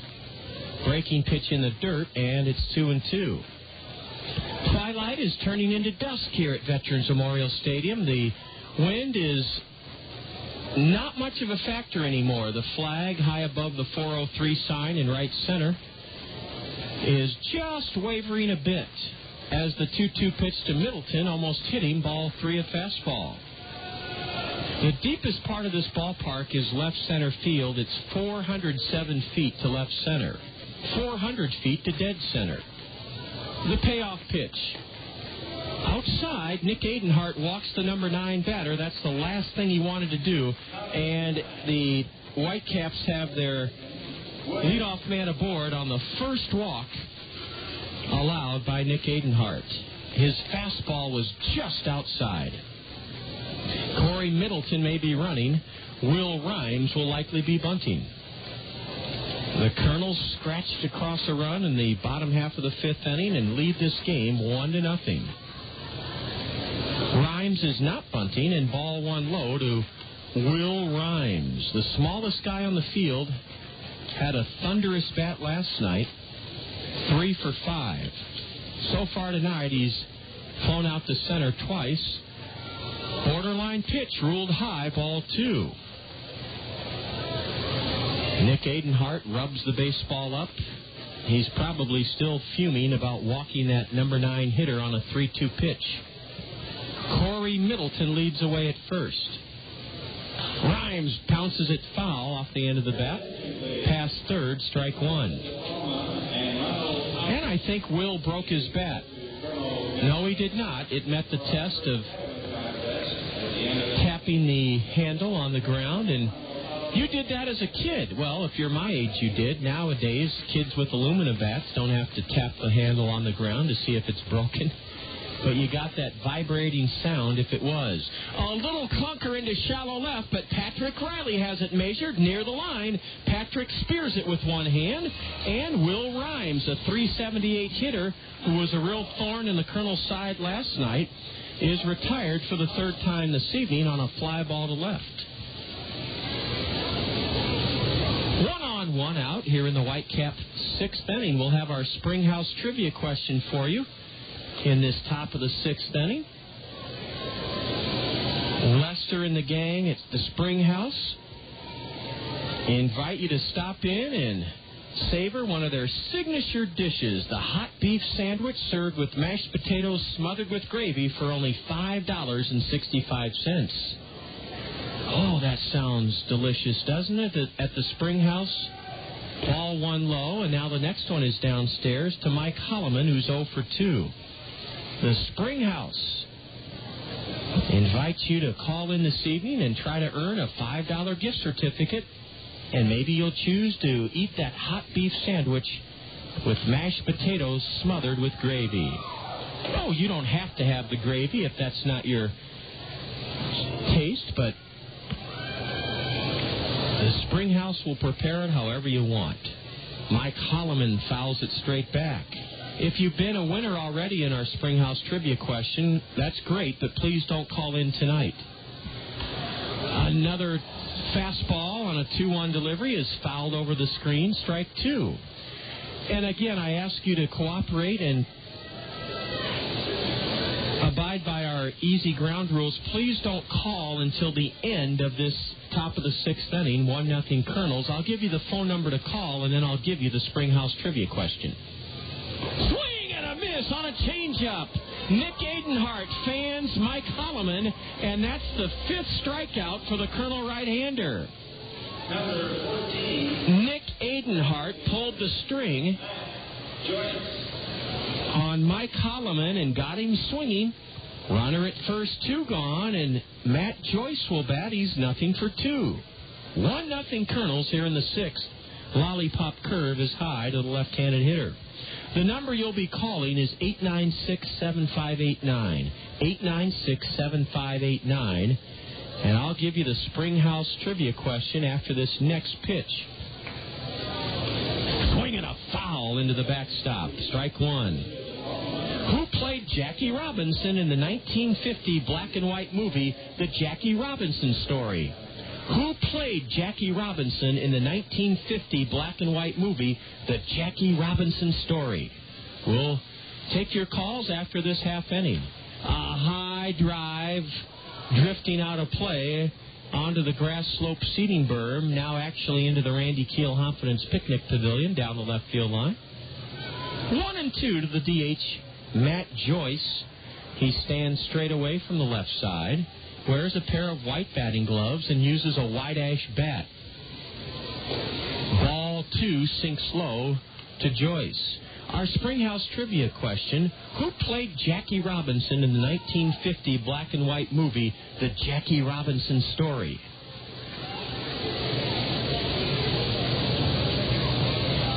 With a runner at first, the 2-2 is in the dirt.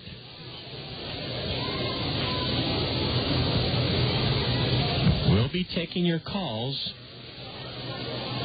at the end of this Whitecaps sixth inning on the Springhouse Family Restaurant Baseball Trivia question, 896-7589. Now the runner will be going, Corey Middleton, on this payoff pitch. 1-0 Kernels, top of the sixth inning.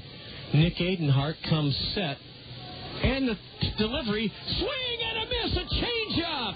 Nick Adenhart with his second straight strikeout of the inning, his sixth of the night, and Adenhart has been his seventh of the game. It's his seventh strikeout of the game, and after a walk, Nick got the top three in the Whitecap order. No runs, no hits for West Michigan in the sixth. There were no Kernel errors. The Whitecaps leave a runner, their third stranded of the ball game. The Kernels come to bat in the lower half of the sixth, leading the Whitecaps 1-0. You're enjoying Kernel Baseball on the Kernel Radio Network. In today's work world, knowledge is power. Training for modern job skills is opportunity and security. And you have one of the best choices for your future right here in Eastern Iowa. It's Kirkwood. Kirkwood Community College offers over 100 degree programs to give you new job opportunities or a smart start on your college path. Find out more today. Call Kirkwood Admissions, 398-5517. Kirkwood. Start here. Go anywhere. Hi, I'm Papa John, and when I say better ingredients, better pizza, I'm not talking about a little better. I'm talking about a lot better. Let's talk about our pizza sauce. It's made from fresh, fine-ripened tomatoes, not from concentrate. When it comes to ingredients, we select from the world's best. Better ingredients, better pizza, Papa John's. A lot better. Call your neighborhood Papa John's today and ask for the Home Run Special, a large, thin, or original crust pizza with up to 3 toppings for $10.99. Just $10.99. Great teams consist of diverse talent. Rockwell Collins understands this and is committed to developing diversity in our community. We recognize that our leadership in the aviation and communications electronics industry hinges on attracting and retaining a diverse workforce. And we're working with other Iowa companies to create an environment that nurtures diversity. Rockwell Collins. Different thinking makes us great. Great thinking makes us different. The Kernels own a narrow 1-0 lead as they bat in the bottom of the sixth inning. The heart of the order, Riley, Trumbo, and Martinez to take on lefty Luke French. It has been a barn burner so far, with the Kernels scoring the game's only run in the bottom of the fifth inning. Nick Adenhart, the Kernel starter, has been absolutely sensational. Ball one low, a changeup. Patrick Riley is struck out and reached on an error by the pitcher, Luke French, who delivers low and away, ball two. Congratulations to a regular listener. We appreciate his very kind and warm remarks about our broadcast. KJ Pilcher has earned himself a $5 gift certificate from the Springhouse. Here's a ground ball through the hole left side, a leadoff single for Patrick Riley. Patrick waited on that changeup and drove it on the ground to the right of Mike Hollimon, the shortstop, into left field, where Justin Justice gets it back in. And Patrick Riley has the Kernels started in the right direction here in the sixth inning with a leadoff single. Mark Trumbo, 0-for-2. KJ Pilcher with the right answer to the Springhouse trivia question. Who played Jackie Robinson in the 1950 black and white movie, The Jackie Robinson Story? Well, KJ, we had a couple of calls before yours. Somebody guessed Sidney Park. There goes the runner. They have him picked off. A throw to second, and Patrick Riley is safe. They were going to have an argument. The second baseman claims he had the ball and was transferring it from his glove, or the shortstop claiming he had the ball and was transferring it from his glove to his throwing hand, and Matt Walbeck comes dashing out of the third base Whitecap dugout. It's going to be either a stolen base for Riley or an error on the shortstop. Now the Whitecaps are arguing, but Matt Walbeck returns to the third base Whitecap dugout as he's satisfied with the explanation from the independent umpiring crew. And it'll be, I suppose, a stolen base for Patrick Riley. Yes, it is. Luke French had him picked off. His throw was high to Ryan Roberson, the first baseman. Roberson threw in plenty of time to the shortstop, who apparently had the ball dislodged out of his glove. Ball 1 to Trumbo. Mark will try to hit it to the right side of the West Michigan infield to get Riley over to third. Patrick's at second with nobody out. 1-0 Kernels, sixth inning, and ball 2 low to Mark Trumbo. We had a caller who thought that Jackie Robinson's part was played by Sidney Poitier. Another caller thought he was played by Paul Winfield. But it was K.J. Pilcher who got the right answer. The movie was made in 1950. There's a strike to the Colonel cleanup batter at the knees. Jackie Robinson played himself in the 1950 movie, The Jackie Robinson Story. And it's well worth renting or buying from some warehouse because it is a very well done movie. We had another unidentified fella call and say, I can tell you who played Jackie Robinson's wife, and I'll be darned he was right. Ruby Dee. Ruby Dee played Jackie Robinson's wife in the 1950 black and white film, The Jackie Robinson Story. Swing and a miss by Trumbo on a 3-1 pitch. Boy, that was some gutty pitch from lefty Luke French. He took something off of it. Patrick Riley at second, nobody out, and the Whitecaps have action stirring in their left field bullpen. The payoff delivery. Corked foul, and Mark Trumbo trying to go the other way, almost picked off the on-deck man, Brett Martinez.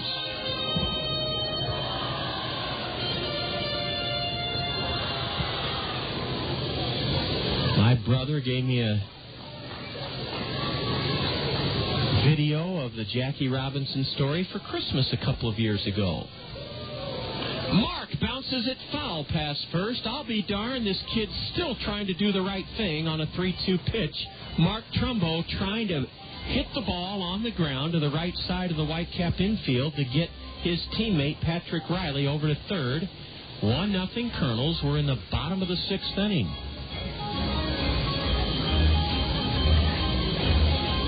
Sidney Poitier, of course, was in Guess Who's Coming to Dinner with Patty Duke.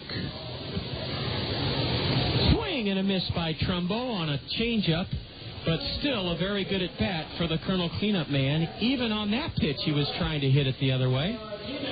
So it'll take a base hit from Brett Martinez or the on-deck man, Flint Whipke, if the Kernels are to add to their narrow one-run lead here in the sixth inning. I'm not sure if Paul Winfield would have been old enough to play Jackie Robinson in 1950. Probably the ideal person to play Jackie Robinson in a movie now would either be Morgan Freeman or Denzel Washington.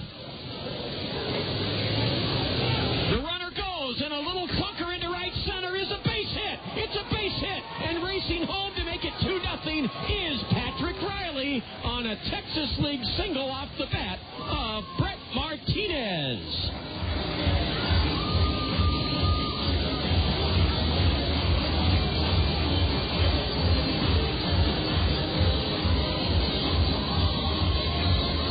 Patrick Riley was running on the play. Brett Martinez stroked it off the end of the bat. Didn't hit it hard, but it fell in front of Cameron Maybin. And with Riley on the move, Patrick scored easily to make it 2-0 Kernels here in the bottom of the sixth inning. Kernels will try to make it a big inning now with Flint Whipke waiting. Oh, a throw to first. And I thought the Whitecaps had Brett Martinez, but he just got back. Ooh, I don't know how he got back, but he did. Jake Baxter, a right-hander, is warming up for West Michigan in their bullpen. Jake Baxter. The runner goes, and a high pop-up towards the middle of the diamond. Scrambling back to first is Brett Martinez. The shortstop on the second base side of the bag makes the play to retire Flint Whipke. So the Kernels were playing hit and run. Whipke put the ball in play, but pops out to short. The shortstop, as I said, caught it on the second base side of the bag.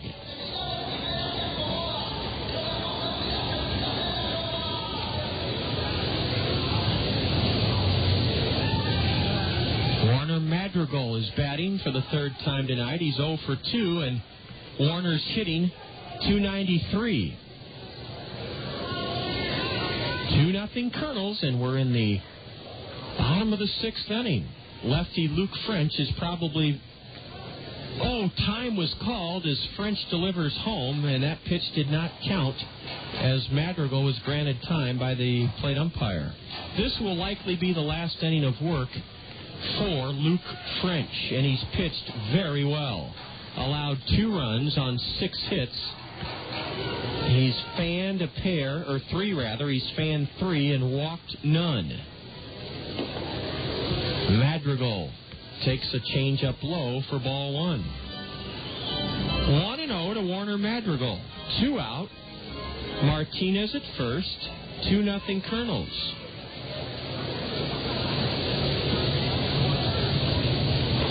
Ball 2, right by the letters of Madrigal. He had to thrust his arms up in the air to prevent being hit by that pitch.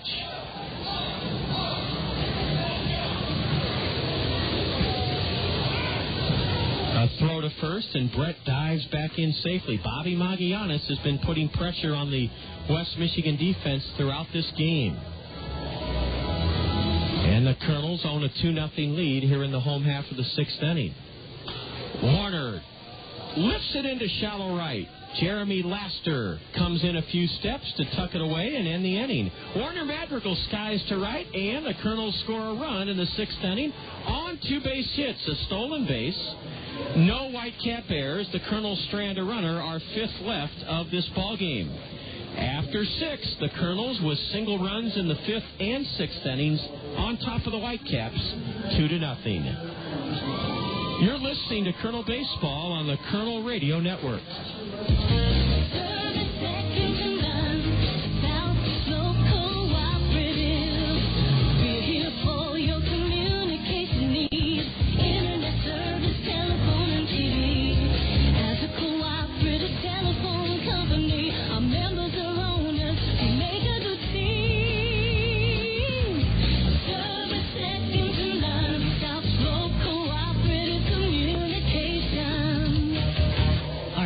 To take your baseball or softball game to the next level? The premier place to do it is Perfect Game, located across the street from Veterans Memorial Stadium.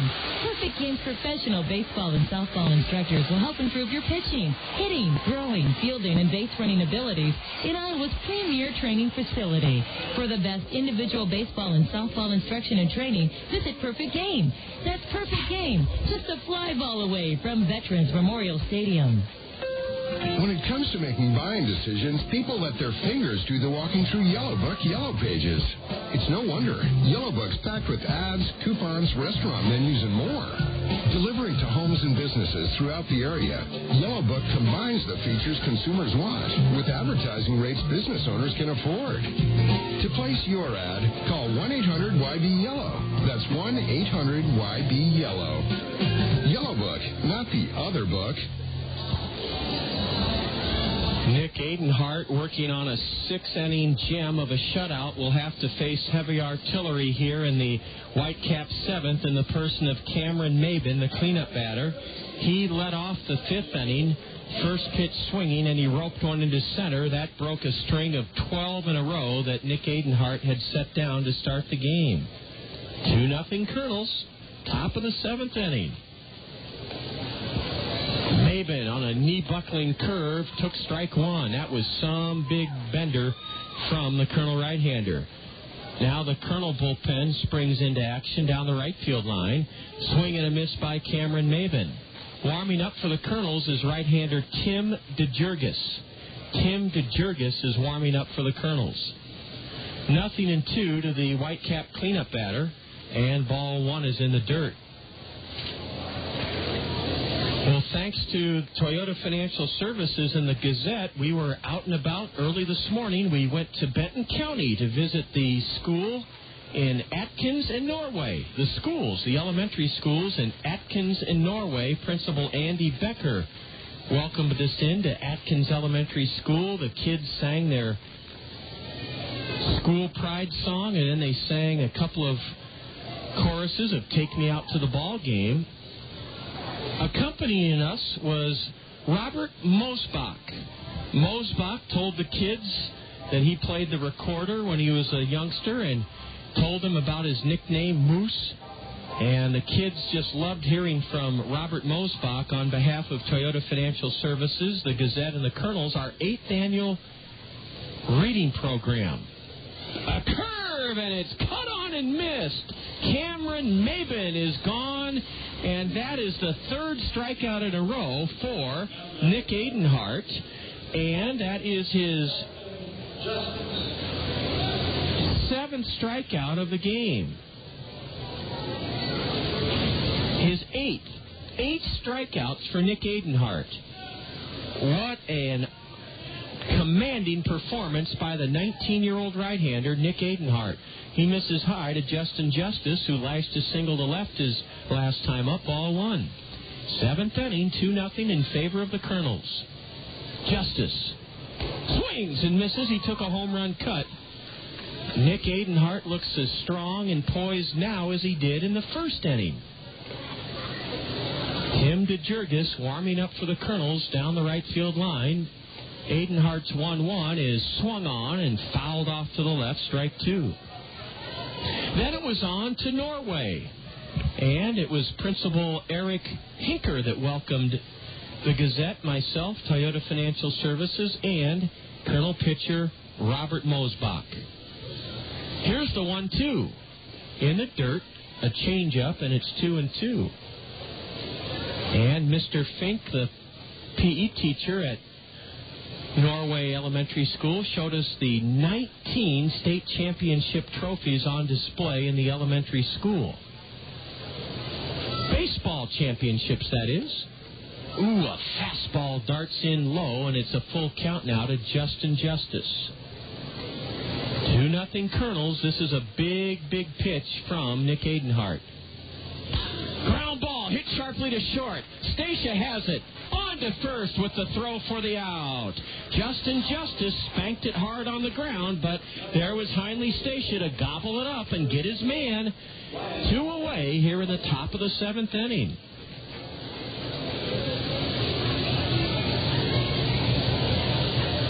It's just past 8 o'clock, and you're enjoying Colonel Baseball here on the Colonel Radio Network on 1450 KMRY, Cedar Rapids.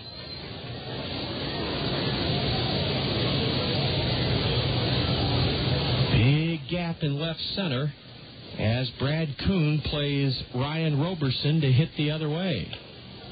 And Adenhart's next pitch is inside. It's 2-0 to Ryan Roberson. 297 hitter. He struck out twice so far tonight. Tall, strong, right-handed batter. Ball 3, just low, and the Colonel right-hander peers in. I say peers. He didn't glare or sneer at the plate umpire. He only looked and kind of saying, okay, where was that one at? There is a strike at the knees. Norway Elementary School. What a fine little town Norway is. Here's a base hit through the hole, right side into right field. A good piece of hitting by Ryan Roberson. That's only the 3rd hit of the night for the Whitecaps, but they bring the tying run to the plate in the person of Dusty Ryan. And let's see, yes, Colonel Skipper Bobby Magallanes is going to have a Mercy Medical Center heart-to-heart talk and possibly lift Nick Adenhart. This visit to the mound is a heart-to-heart conversation between the Colonel manager and pitcher Nick Adenhart. You owe it to yourself and the people who love you to find out what risk of heart disease is in your life with a $35 heart-to-heart screening from Mercy Medical Center. It's quick, easy, and convenient.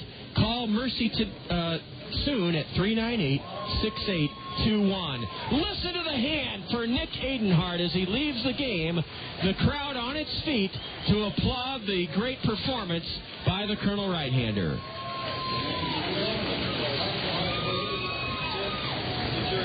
This call to the Colonel bullpen is sponsored by U.S. Cellular. Get your wireless relief with Call Me Minutes only from U.S. Cellular.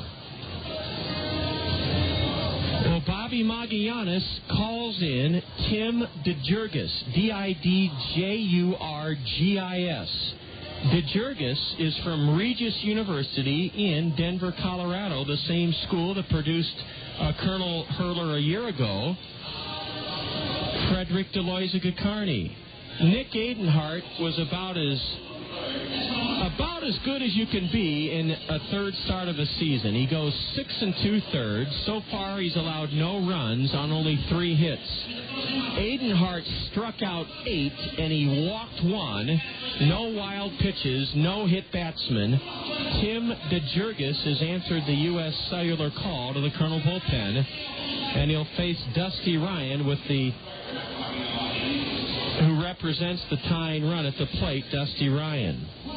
Tim DeJurgis, no record this year. He's on in relief for the 4th time. 6 innings pitched. Tim has been perfect. No runs, 4 hits. He's fanned 5 in 6 innings, walked 2, and the league is hitting 190 against Tim DeJurgis.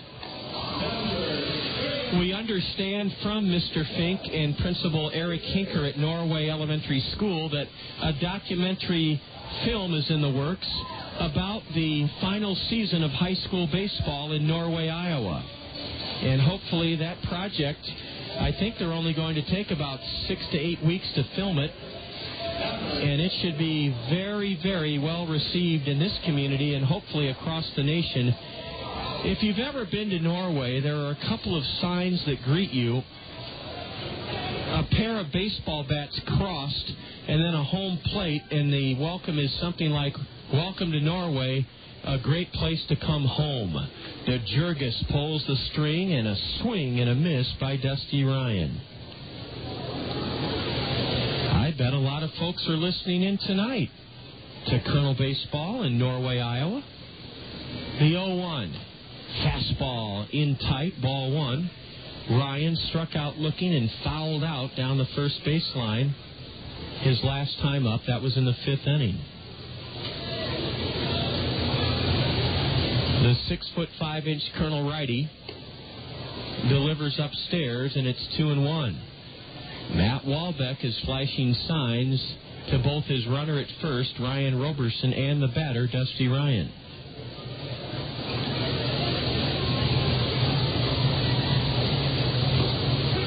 Breaking pitch, a dandy, strike 2 to the batter. Now the deuces are wild. 2-0 Colonels. 2-2 count to the batter, and 2 out, top of the 7th inning, 2-0 Colonels. The Colonels are trying to even this series a game apiece after dropping the series opener last night 5-3, a loss that snapped the Colonels' 5-game winning streak. DeJurgis steps off the rubber, now leans in to get his sign from Brett Martinez. Ryan bounces it over the hill. Heinley Stacia, tough play, charges, has it, throws in time. Heinley Stacia made a tough play look easy. A bouncer over the hill. Heinley charged it, and on the grass between the mound and the second base bag, Heinley fired to first to retire Dusty Ryan, and Tim DeJurgis comes on and retires the tying run at the plate, Dusty Ryan, to end the 7th. No runs for West Michigan in the 7th. 1 hit. There were no Colonel errors. The Whitecaps strand 1 and have left 4. Jake Baxter will come on to face the Colonels in the home half of the 7th. Lindale Dental Care brings us the 7th inning stretch with the Colonels on top 2-0 over the Whitecaps. You're tuned to Kernel Baseball on the Kernel Radio Network. When you're in the market to buy or sell a home, how can you differentiate one realtor from another? The distinction is clear when you consider the remarkable offer that Dick Ramsey of Skogman Realty makes. Dick Ramsey's offer is unprecedented. Buy one of Dick Ramsey's homes, and Dick Ramsey will buy yours. That extraordinary pledge bears instant replay. Buy one of Dick Ramsey's homes, and Dick Ramsey will buy yours. For the best home buying or home selling experience in Cedar Rapids, turn to the home team. Skogman Realty's Dick Ramsey. It's unheard of and industry first. A car and truck from the same manufacturer to win the coveted Motor Trend Car of the Year and Motor Trend Truck of the Year in the same year. And the award goes to Honda. Yes, the 2006 Honda Civic wins the Motor Trend Car of the Year, and the 2006 Honda Ridgeline wins for Motor Trend Truck of the Year. And you can find them both at Randy Keel Honda on Center Point Road Northeast. Randy Keel Honda is the home of confidence. Check out their huge selection of new inventory, including the Honda Civic Hybrid, with fuel savings of up to 50 miles per gallon on the highway. You owe it to yourself to see why Motor Trend voted the Honda Civic and the Honda Ridgeline the Motor Trend Car and Motor Trend Truck of the Year for 2006. Visit Randy Keel Honda in person on Center Point Road Northeast or online at randykeel.com. Randy Keel Honda, where they treat you right. We'll tell you about right-hander Jake Baxter in just a moment. 2-0 Kernels, bottom of the 7th. But first, we want to thank PRC's Community Care. PRC's Community Care is donating $25 for every Kernel home run smacked this season to the Haycap Food Reservoir. And thus far, they've given $50 to help feed the hungry in our community in their marvelous initiative, the Home Runs for the Hungry campaign, sponsored by PRC's Community Care. Travis Schlichting nearly hit his second home run of the season, leading off the third inning. He flew to deep left. He reached on a base hit on a 3-0 pitch starting the fifth inning, stole second and scored the game's first run, and Schlichting's ahead against right-hander Jake Baxter 2-0. Ball 3 outside. Baxter's had problems this year. He's from the University of Texas Arlington. He's 0-1, and in 4 innings, he's given up 6 runs on 6 hits. And he walks Travis Schlichting to start the 7th inning. Travis never had to take the bat off his shoulder, and he draws a leadoff walk. That's the first walk for the Kernels tonight. Luke French, the starter, walked none in 6 innings. He struck out 3 in 6 innings and gave the Kernels 2 runs on 6 hits. Luke French cannot win his second game. He could be the loser. 2-0 Kernels, and Ryan Leahy may be called upon to lay a bunt down.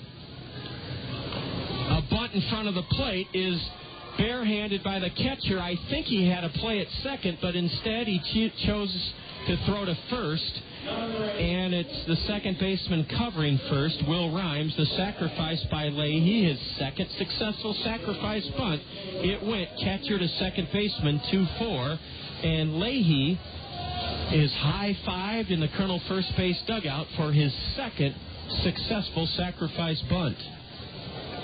Now let's see if Brad Kuhn can continue his stellar night at the plate. He's singled twice and driven in a run. He's 2 for 3, and ball 1 missed. A strike at the knees, a delayed call by the plate umpire.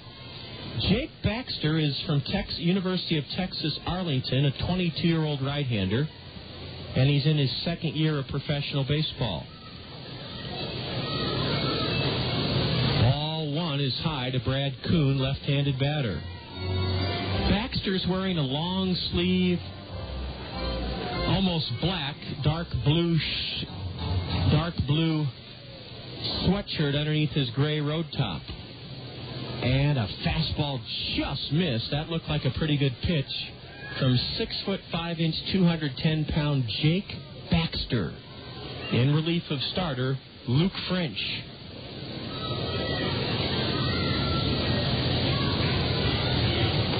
Ball 3 outside to the Kernel leadoff batter. Laster on for the fourth time, has struck out 4 batters in 4 innings, walked 2, and as I said, had his difficulties. He's given up 6 runs on 6 hits in 4 innings. The 3-1 to Kuhn. Swing and a miss, strike 2. We'll have our baseball fun fact for you in the Whitecap 8th inning. What will the score be? Right now, it's 2-0 Kernels. The payoff pitch is hacked foul, tomahawked foul off to the left. We'll also do our level best to fire up our computer. We'll do that outside the broadcast booth and have scores for you on the Colonel Curtin call, our State Farm Major League scoreboard. A tap up the middle. Schlichting advances to third, and the shortstop gloves it at the bag at second, and he gets Brad Kuhn. It went 6-3. Boy, Brad put the bat on the ball, and as a result, on to third went Schlichting. Brad Kuhn retired shortstop to first, and let's see if Heinle Stacia can break out of an 0-for-3 rut tonight and drive home Schlichting with 2 out here in the 7th inning.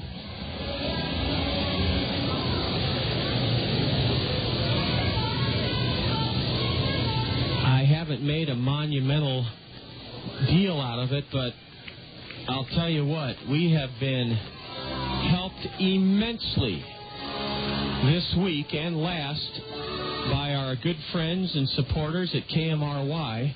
We're still working on getting our new equipment to work at home. It's worked like a charm, and we've gotten many positive comments about the quality and clarity and resonance of the signal. But here at home, same thing. We're getting great comments, but we're having to use a different set of equipment. And it's been a parade of radio passionate experts, including Eric Walker, Kevin Alexander, and tonight, Iowa Broadcast Hall of Famer Rick Sellers himself is here. Stacia grounds one through the right side, into right for a base hit, and it's 3-0 Kernels. Travis Schlichting home to roost as Heinle Stacia pulled the pitch to the right of the first baseman, Ryan Roberson, into right field for a 2-out RBI single. That's a huge 2-out base hit by Stacia. His 4th RBI of the season makes it 3-0 Kernels here in the bottom of the 7th inning.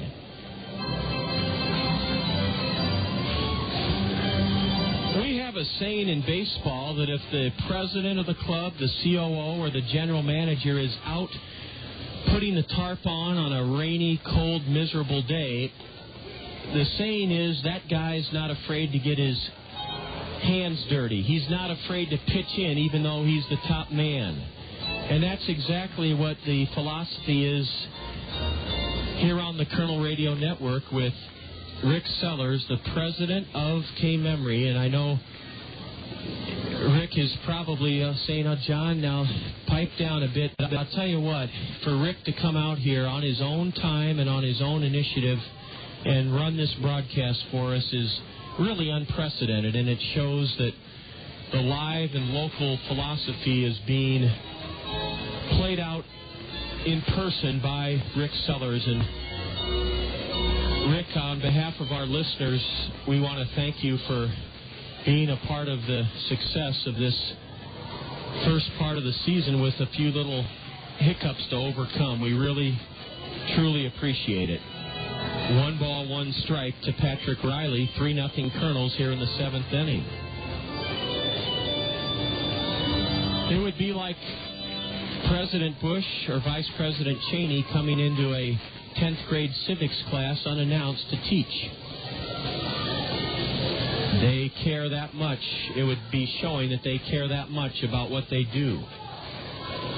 2-1 to Patrick Riley as Jake Baxter missed high. Or it would be like Vladimir Guerrero coming here to Cedar Rapids as the AL MVP 2 seasons ago and stepping out onto the field to give the Kernels batting tips. Here's a high drive into right, and on the run, Laster has it. Oh, Patrick Riley mashed it hard. He drilled it to right. Jeremy Laster had to reach up to nab it to end the inning. Patrick Riley lines out to right. in the 7th for the Kernels. 1 run on 1 hit. There were no Whitecap errors. The Kernels leave a runner aboard and have stranded 6. We go to the top of the 8th inning. The Kernels trying to even this series at a game apiece, and they lead the Whitecaps 3-0. This is Kernel Baseball on the Kernel Radio Network. When it comes to auto insurance, Westside Agency in Palo, your professional Pekin insurance agency, will make certain you're properly insured with the right coverages and deductibles. Westside Agency will tell you about the money-saving discounts from Pekin Insurance. Multi-car discount, good student discount, loss-free discount, 45-plus auto discount, auto home discount, low mileage discount. To see if you qualify for any of these auto discounts that will lower your premiums, visit Westside Agency in Palo. John Rogers back with you here at Veterans Memorial Stadium, and an important milestone for Peck's Flower and Garden Shop at the corner of Blair's Ferry and Edgewood Roads Northeast in Cedar Rapids. They're celebrating 50 years of growing with our community with a grand gala spring open house this weekend, Friday, April 21st, Saturday the 22nd, and Sunday the 23rd. Please visit Peck's and let them show you the gratitude they have for your business. They have lots of flower and plant specials, free drawings, and door prizes. Peck's Flower and Garden Shop has a bright pink Tri-Vision sign here at Veterans Memorial Stadium. Their family has been so supportive of the wholesome, affordable family entertainment that we thrive to provide in this community, and we'd really like to encourage you to visit this weekend the open house at Peck's. Tim DeJurgis came on to get the final out in the Whitecaps' 7th inning. The Kernels have out-hit West Michigan 7-3 and are leading 3-0.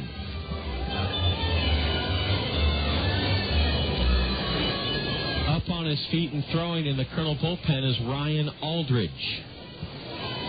Jeremy Laster swings at a Tim DeJurgis changeup and misses strike 1.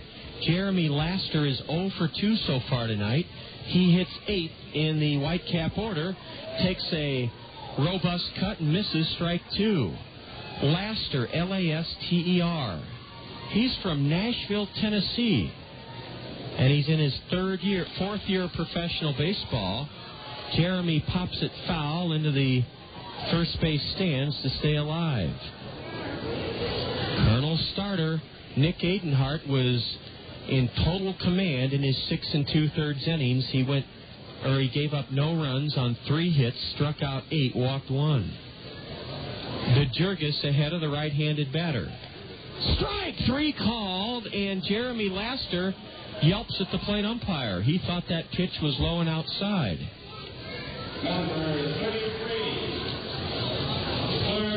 Adenhart struck out 8 in 6 2/3. Matt Walbeck is now coming down the third baseline, and he also has some harsh words for the plate umpire. Fastball down and in, ball 1 to Corey Middleton, who started the 6th by drawing a leadoff walk, the only walk surrendered by Kernel pitching tonight. There's a changeup over but low, ball 2 now to Corey Middleton. 8th inning, 3-0 Kernels. A broken bat looper and a leaping try, but unable to come down with it at short is Heinley Stacia. It's a broken bat single by the number 9 hitter, Corey Middleton. Stacia looked like he had that one measured. He drifted back a few steps, then sprung high up into the air and just couldn't quite get it. As it fell into shallow left, and that hit the first by the Whitecaps since the 5th inning. Here's trouble, Will Rhymes, ball 1 outside. The reason I say trouble, he was 3 for 5 last night. He's 0 for 3 tonight with a .378 average. 1 on, 1 out in the West Michigan 8th inning. Throw to first, and Middleton back standing up. We've focused the spotlight on Jackie Robinson this evening because it was 60 years ago April 18th, 1946, that he played as a minor league professional for the first time for the Montreal Royals in Jersey City, New Jersey. And our baseball fun fact has a Jackie Robinson theme as well. Ball 2 is low to Will Rhymes. Tim misses in the dirt, ball 3. Cause for concern now as it's 3-0 on the 5'7" left-handed hitting second baseman Will Rhymes. Tim DeJurgis wants a new baseball, and the home plate umpire gives it to him. Jackie Robinson passed on in 1972. And we'll tell you the baseball fun fact in a moment. There's a strike. The top 5 hitters in the National League in 1972, what a fitting tribute this was to Jackie Robinson, were all black in 1972. Uh-oh, ball 4, and now we're in some trouble. First and second, one out, and the batter is Mike Hollimon. Let's see if Kernan Ronan pays a Mercy Medical Center yes, he is. Kernan Ronan is out to the hill for a Mercy Medical Center heart-to-heart talk with Tim DeJurgis. You owe it to yourself and the people who love you to find out what your risk of heart disease is with a $35 heart-to-heart screening from Mercy Medical Center. It's quick, easy, and convenient.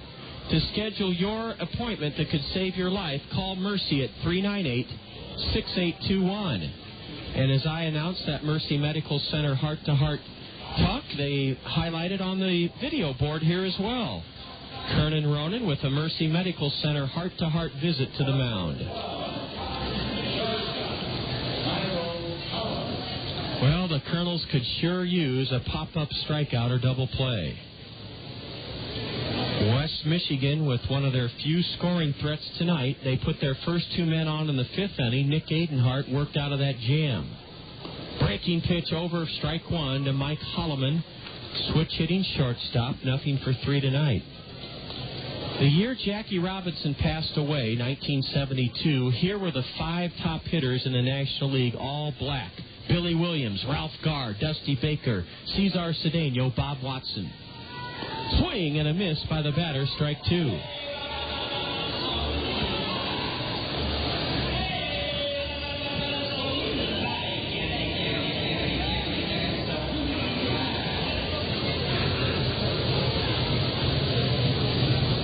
So 25 years after Jackie Robinson broke baseball's color line, the top 5 hitters in the National League were black. And I bet Jackie Robinson knows that today. Ball 1 low to Mike Hollimon. DeJurgis whirls and looks the lead runner back to second base. Kernels up by 3, but the Whitecaps threatening here in the top of the 8th inning. Mike Hollimon's a .378 hitter. Ground ball, right side, base hit, a runner rounds third, and he'll score. Madrigal hits the cutoff man. No, he doesn't. He throws home, and now this game is tight. 3-1 Kernels. Corey Middleton scoots home, and the last 3 batters have reached safely against Tim DeJurgis. Mike Hollimon found the hole between Leahy and Trumbo, grounded it into right for an RBI single, and here comes Bobby Magallanes. We have a U.S. Cellular call to the Colonel bullpen. U.S. Cellular invites you to get your wireless relief with Call Me Minutes only from U.S. Cellular. Listen to the hand for Tim DeJurgis. DeJurgis leaves this game having gone 2/3 of an inning total. So far, Tim has allowed 1 run on 2 base hits. DeJurgis struck out 1, and he walked 1. So Ryan Aldridge, who's been lights out his last 2 appearances after a couple of rough outings in Beloit. Aldridge was pinned with 2 losses in Beloit the first week of the season, but Ryan's been very solid up. He was very solid up in Appleton. In fact, he recorded a save Saturday at Fox City Stadium Saturday afternoon in the Kernel 5-3 win that completed a 3-game sweep of the Timber Rattlers. Ryan Aldridge pitched 2 innings on Saturday, gave up no runs on no hits, fanned 4, walked none. Ryan Aldridge will have to face left-handed batting Matt Joyce here in the top of the 8th inning, with the Kernel lead whittled to 2 runs, 3-1.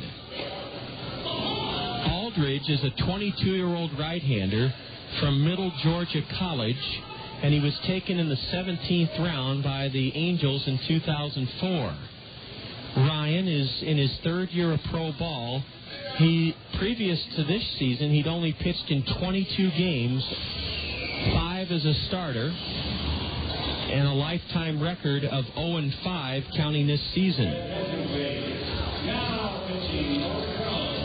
Ryan Aldridge has his work cut out for him. He'll face left-handed hitting Matt Joyce. How about Mike Hollimon on a 2-strike pitch? He grounded it through the right side of the Kernel infield for a run-scoring single. Now Joyce shoots it in the air to straightaway center. Brad Kuhn broke back, now comes in, but it's Riley, the left fielder, who calls off Brad, and Patrick has it for the 2nd out of the inning. Matt Joyce on the first pitch from Ryan Aldridge flies to left, 2 gone here in the 8th inning. Whew, boy, that was a big out. And now here's the batter due. He must have been selecting a new piece of lumber. It's Cameron Maybin. Maybin has one of the 5 Whitecap hits tonight. He is 1 for 3. He tripled in a run and scored a run last night. Ryan Aldridge gets the 2nd out of the inning as Matt Joyce flies out to shallow left. Tyne runs aboard for the Whitecaps here in the top of the 8th inning. Ball 1 is upstairs, a 90-mile-an-hour fastball, according to the Bank Iowa speed pitch indicator. That's on the lower shelf of the gigantic scoreboard in right center. Maybin, a home run cut, and he missed strike 1. Cameron Maybin turned it loose, and he tried to put the Whitecaps ahead with 1 swing of the bat. West Michigan has a right-hander up in their bullpen.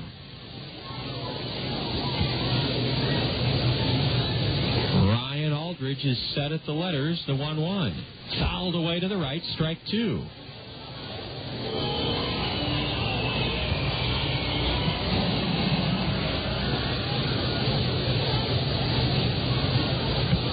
The Whitecap right-hander is Ricky Stike. Here's the 1-2. A high pop foul, and drifting toward the Kernel dugout, it's 3 rows up. A fella boots it, but then recovers it. That guy's wearing a short-sleeve gray T-shirt on this 66-degree Tuesday night. We wrap up the series Thursday evening. It's a Buck a Cup Thursday. I'll give you the details on that in just a moment. Cameron Maybin in the hole, 1 ball, 2 strikes. Waits, swings and misses. A changeup low and outside, and Cameron couldn't get it. He's down swinging. Ryan Aldridge comes on to extinguish a raging blaze in the Whitecap 8th inning. They score 1 run on 2 hits, a walk. There were no Kernel errors. West Michigan leaves 2 stranded. They've left 6 aboard tonight. Kernel's bat in the bottom of the 8th inning, looking for insurance, leading the Whitecaps 3-1. You're enjoying Kernel baseball on the Kernel Radio Network. Fairfax State Savings Bank is paying you to come to the ballpark every Wednesday this season. You heard right. Fairfax State Savings Bank is paying you to come to Veterans Memorial Stadium every Wednesday this season. The first 750 of you Kernel fans to enter the gates before Wednesday's home game will receive an envelope full of money inside from Fairfax State Savings Bank. Each of those 750 envelopes will contain a greenback up to a $100 bill. Fairfax State Savings Bank, free money Wednesdays. Come early to line your pocket with cash. Meet Jim. When it's nice out, he spends weekends in his yard trying to kill weeds. Meet Dave. He spends weekends on the green. That's because Greg's Lawn Service takes care of his lawn. Mowing, fertilizing, pruning, and, weed control. Greg's does the big jobs, too. Landscaping, retaining walls, curb edging, and patios. So when you've had enough of those little devils... Yes. Call 393-0101. Greg's Lawn Service, a cut above the rest. Hi, I'm Tanya Sedlock, your local Pekin insurance agent at Andrews Insurance here in Cedar Rapids. We all know how quickly life can change. You buy a new car or a new home. Your family is blessed with a new baby. Your teenager starts driving the family car.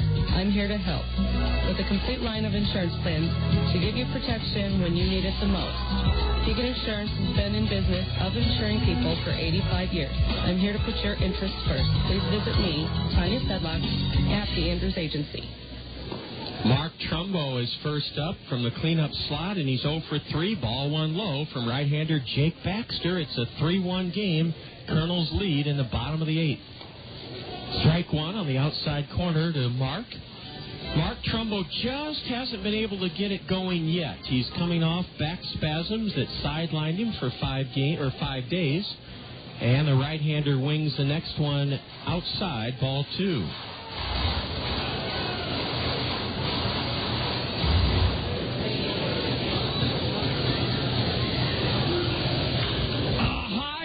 Into deep center, way back at the wall, and adios! Mark Trumbo has made it a 4-1 game with his first home run of the year.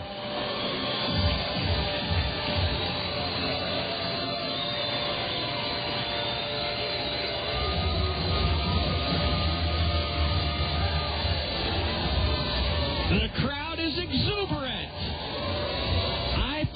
Jinx on him, didn't I? I'll do that anytime. He hasn't gotten untracked yet. Yes, he has. That's the third Kernel home run of the season, and it's another $25 from PRC's Community Care to the Haycap Food Reservoir in their Home Runs for the Hungry initiative. 4-1 Kernels. Trumbo hit it over the 400, or just to the left of the 400-foot mark in center field. His first of the year, and that's $75 total this spring for the Haycap Food Reservoir from PRC. Now a base hit into right center by Brett Martinez. He's 3 for 3. Brett Martinez slapped it into right for the 9th Kernel hit of the game, his 3rd, and the Kernels lead it 4-1 and are trying to put this one on ice.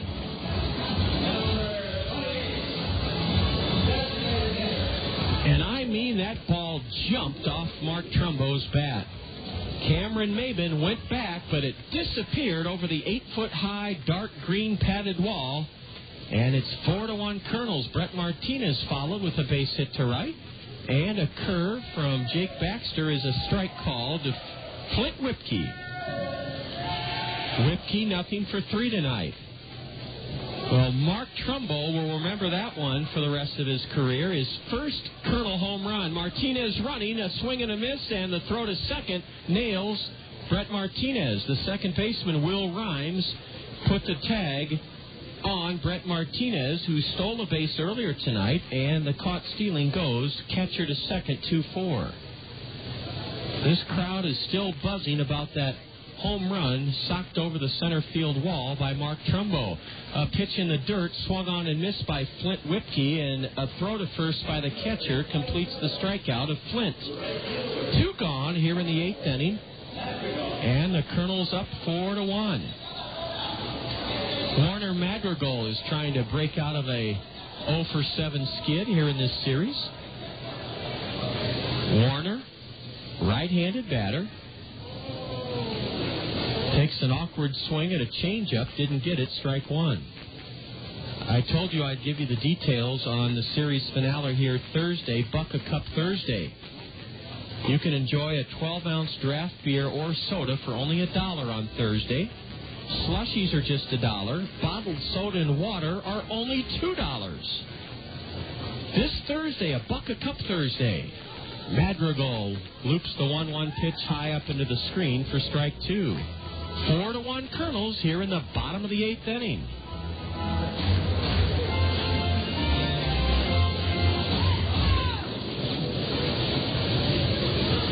A breaking pitch, and Warner took it low for ball 2. 2-2, 2 out, bases empty. This was a scoreless game until the bottom of the 5th inning when the Kernels pushed across a run. Strike 3 called on the outside corner to Warner Madrigal.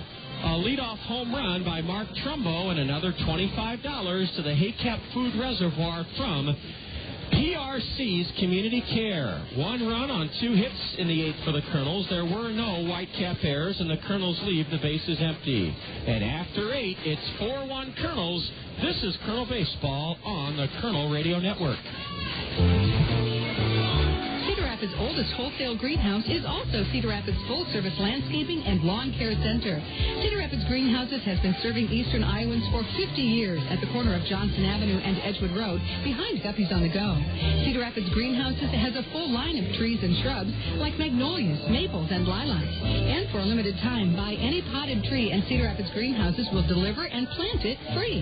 If you're searching for the right beautification project, let the trained landscape designers at Cedar Rapids Greenhouses help you create a unique plan for your home. From retaining walls to ponds, waterfalls, and fountains, they'll work within your budget and tastes, and they do free estimates.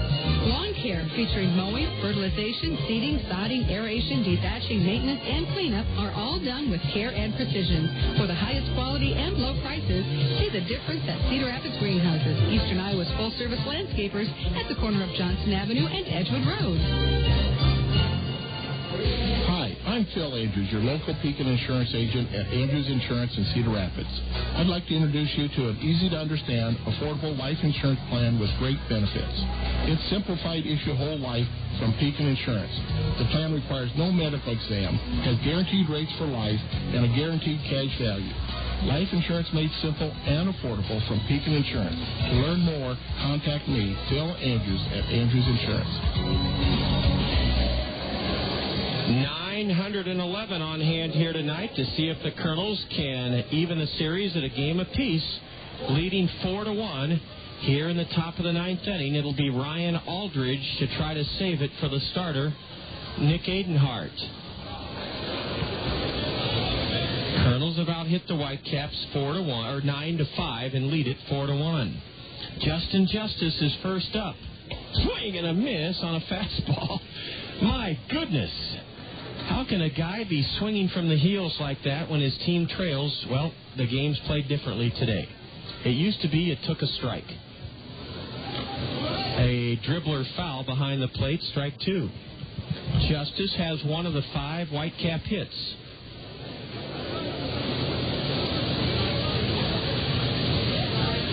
Kernels lead it by 3, 4-1, with the Whitecaps batting here in the top of the 9th inning. The 0-2. Ooh, a slider just missed inside for ball 1.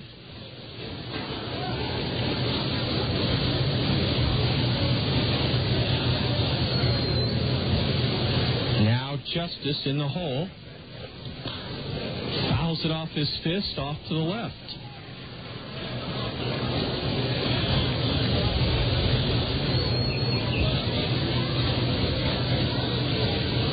The breeze is picked up a little bit here in the last inning. Looks like now it's blowing out towards right center. There's a fastball, and it's blown right by Justice. Strike 3 swinging. Second strikeout for Ryan Aldridge, and that's 10 Whitecap hitters that have fanned tonight. The starter, Nick Adenhart, struck out 8 6 2/3. Tim DeJurgis struck out a batter in 2/3, and that's 2 strikeouts for Aldridge. Pumping the first pitch foul straight back is Ryan Roberson.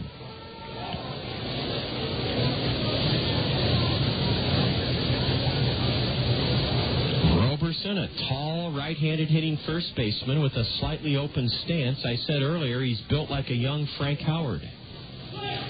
Swing, and he swung like Frank Howard. He lashes another one foul straight back, strike 2.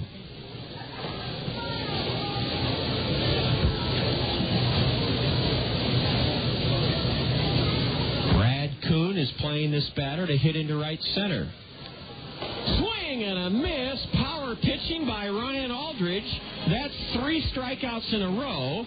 And the Kernels are now within 1 out of bagging a victory here tonight. Wow, Ryan Aldridge just challenging these batters.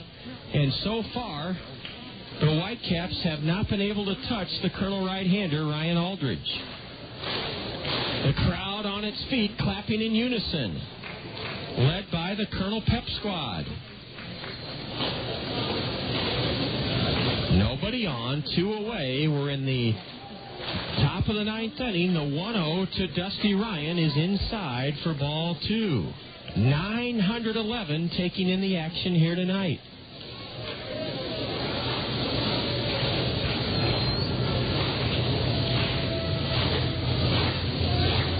Aldridge will try to throw a strike.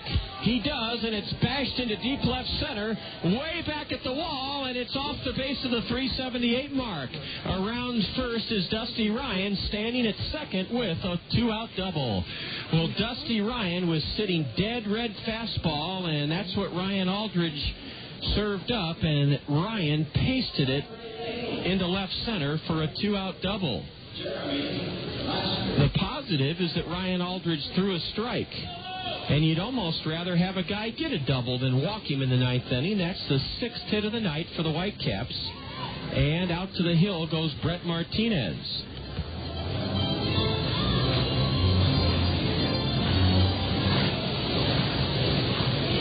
Now the crowd comes alive again, trying to help Ryan Aldridge and the Kernels secure the final out in this game. A swing and a miss by Jeremy Laster on a changeup outside, strike 1.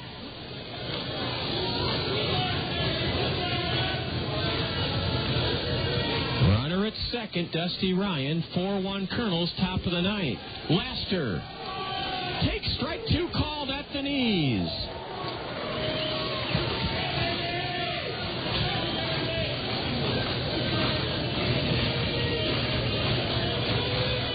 Laster's in the hole, 0-2. Swing and a miss, strike 3.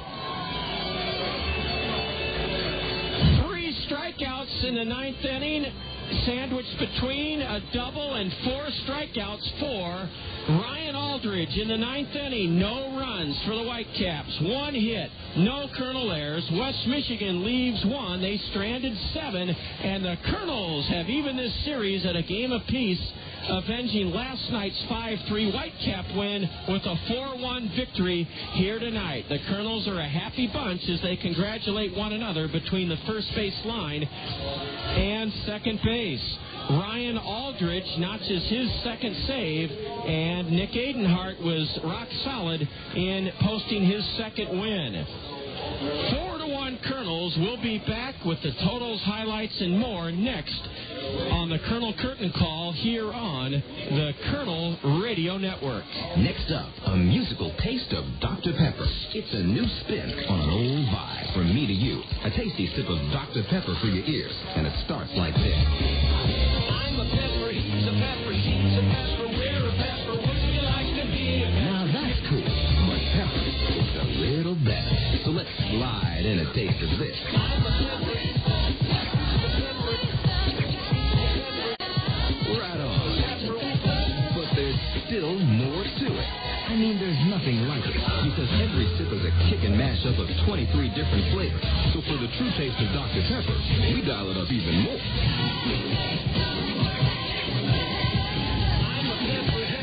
You know it. With 23 flavors mixed into one bold taste, every sip is a cool mix of music to your mouth. Dr. Pepper, there's more to it.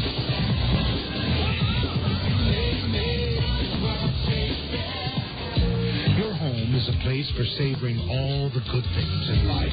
It's a place for celebrations. It's a place where memories are created. To make sure your home is properly insured, visit Sheets Forest Draper in Marion, your professional Pekin insurance agency. Sheets Forest Draper will give you all important details about homeowners insurance with complete coverages and surprisingly affordable rates. Visit Sheets Forest Draper in Marion for homeowners insurance for your well-lived and well-loved home.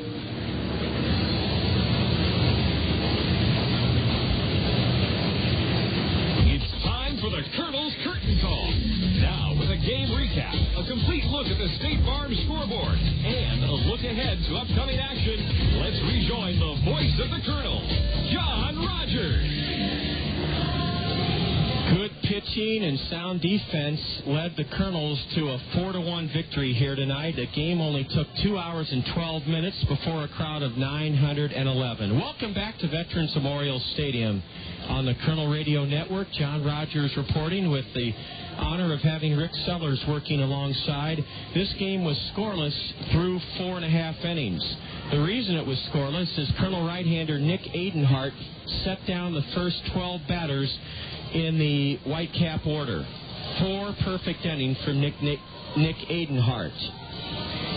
In the top of the 5th, the Whitecaps had their best one of their best scoring chances of the game. The first 2 men, Cameron Maybin and Justin Justice, singled. They were the first 2 base runners in this game for the Whitecaps.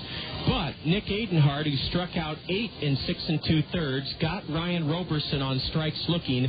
And then the key play in the game, in my opinion, Dusty Ryan launched a foul ball down the right field line. Mark Trumbo, battling a swirling wind and the Colonel bullpen mound, caught it for the second out of the inning. It was a dynamite defensive play by Trumbo, and then Jeremy Laster lined out to center to end that 5th inning scoring threat. The Kernels had momentum, and they took that momentum into the bottom of the 5th. Travis Schlichting singled on a 3-0 pitch into left, stole second, was bunted successfully to third by Ryan Leahy, and scored on Brad Kuhn's ground ball out to third. The Kernels took a 1-0 lead.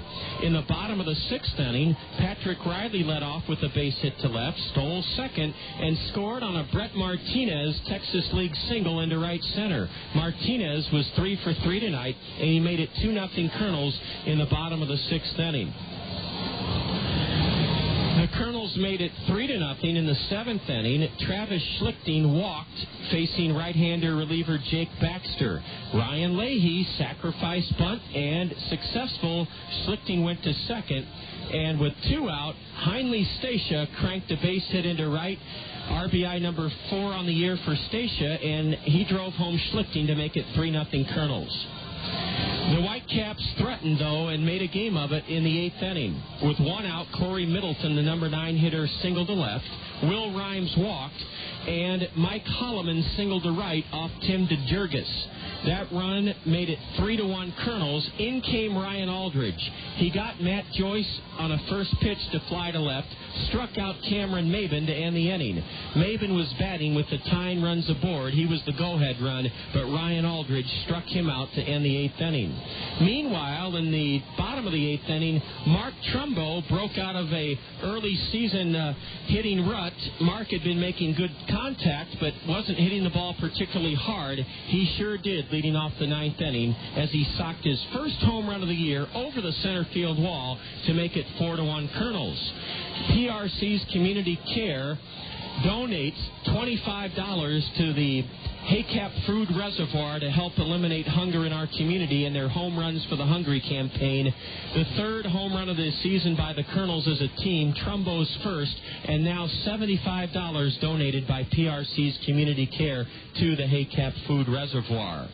In the 9th inning, with the Kernels leading 4-1, Ryan Aldridge struck out the side. A harmless 2-out double by Dusty Ryan was the 6th hit of the night for the Whitecaps. Ryan Aldridge was overpowering in striking out 4 Whitecap hitters in his inning and 2/3 of relief.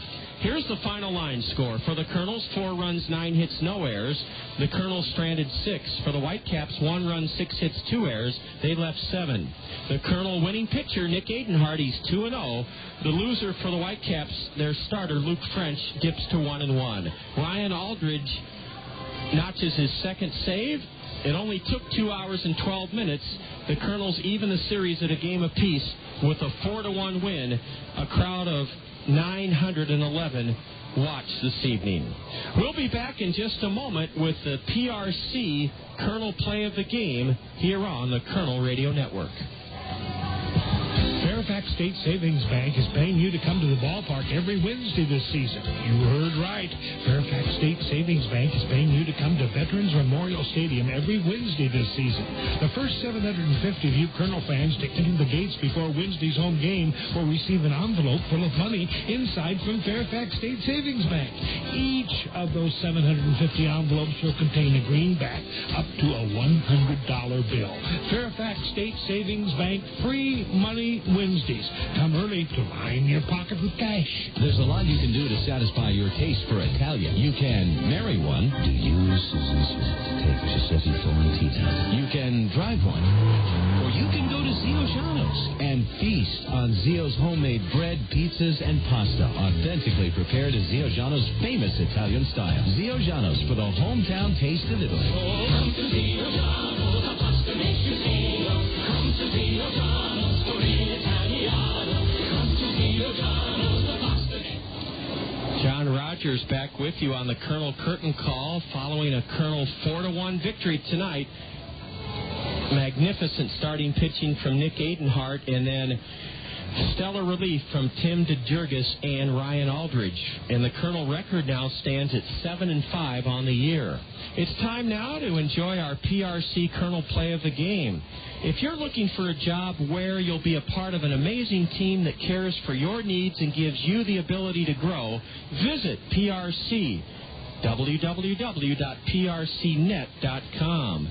PRC has a fabulous benefit package that they term Life Essentials. They'll provide you with medical, dental, vision, and pet insurance, a 401k savings retirement plan, paid training, and a very fun, casual dress code, a fun work environment, and a casual dress code. Nick Adenhart was brilliant tonight in earning his second win. He was in a jam in a scoreless game in the top of the fifth inning. The first two Whitecap batters reached with the first two hits of the night for the Whitecaps. With 2 on and 1 out, Dusty Ryan stood in, and here is our PRC play of the game. Robinson broke in with 4 RBIs, 4 runs scored, 2 stolen bases, and he invoked 2 balks by the opposing pitcher. A high pop foul down the right field line, and it's caught by Mark Trumbo. The runner, Maybin, goes from second to third. Mark Trumbo made a sensational catch. Not only did he have to contend with the swirling wind down the right field line, but he stumbled onto the Colonel bullpen mound and held the ball for the catch. That's why we chose Mark Trumbo's defensive gem. He homered later in the game in the 8th inning for a big insurance run, but we chose his defensive play as our PRC play of the game. 4-1 Kernels will return in just a moment with a complete look at the State Farm Major League scoreboard here on the Colonel Curtain Call. You're enjoying Colonel Baseball on the Colonel Radio Network. The hottest feature in beautiful Veterans Memorial Stadium is the coolest place. It's the Whirling Waters Home Run Hot Tub. How can you and your friends relax and splash it up from the most coveted spot at the ballpark? Simply register at Center Point in Westdale Mall and listen to Mix 96.5. If you're selected as the winner, you'll enjoy the ultimate entertainment experience. AquaJet Stream Comfort atop the left field wall in the Whirling Waters Home Run Hot Tub. Brought to you by Westdale Mall and Mix 96.5. It's unheard of. An industry first. A car and truck from the same manufacturer to win the coveted Motor Trend Car of the Year and Motor Trend Truck of the Year in the same year. And the award goes to Honda. Yes, the 2006 Honda Civic wins the Motor Trend Car of the Year, and the 2006 Honda Ridgeline wins for Motor Trend Truck of the Year. And you can find them both at Randy Keel Honda on Center Point Road Northeast. Randy Keel Honda is the home of confidence. Check out their huge selection of new inventory, including the Honda Civic Hybrid, with fuel savings of up to 50 miles per gallon on the highway. You owe it to yourself to see why Motor Trend voted the Honda Civic and the Honda Ridgeline the Motor Trend Car and Motor Trend Truck of the Year for 2006. Visit Randy Keel Honda in person on Center Point Road Northeast or online at randykeel.com. Randy Keel Honda, where they treat you right. In a game that was played in a brisk 2 hours and 12 minutes, the Kernels whipped West Michigan 4-1 to even this series at a game apiece and up their first half record to 7 wins and 5 losses. Welcome back to the ballpark. It's time now, thanks to State Farm Insurance agents Gary Shubat, Dale Thompson, Brad Dunn, and Al Shetler, to take a look at all the scores on the State Farm Major League scoreboard. Let's begin tonight in the National League. One final. The Braves trampled the Mets at Shea Stadium tonight 7-1. They're in the top of the ninth inning at Citizens Bank Ballpark, and the Nationals lead the Phillies 6-3. The Pirates are pounding the Cardinals at PNC Park 12-4, bottom of the eighth inning, Pittsburgh in command. The Marlins are doing the same thing to the Reds at Great America Ballpark, Florida, clobbering the Reds 12-6 in the top of the seventh inning. They're in the top of the sixth inning at Minute Maid Park with the Astros stomping the Brewers 9-2.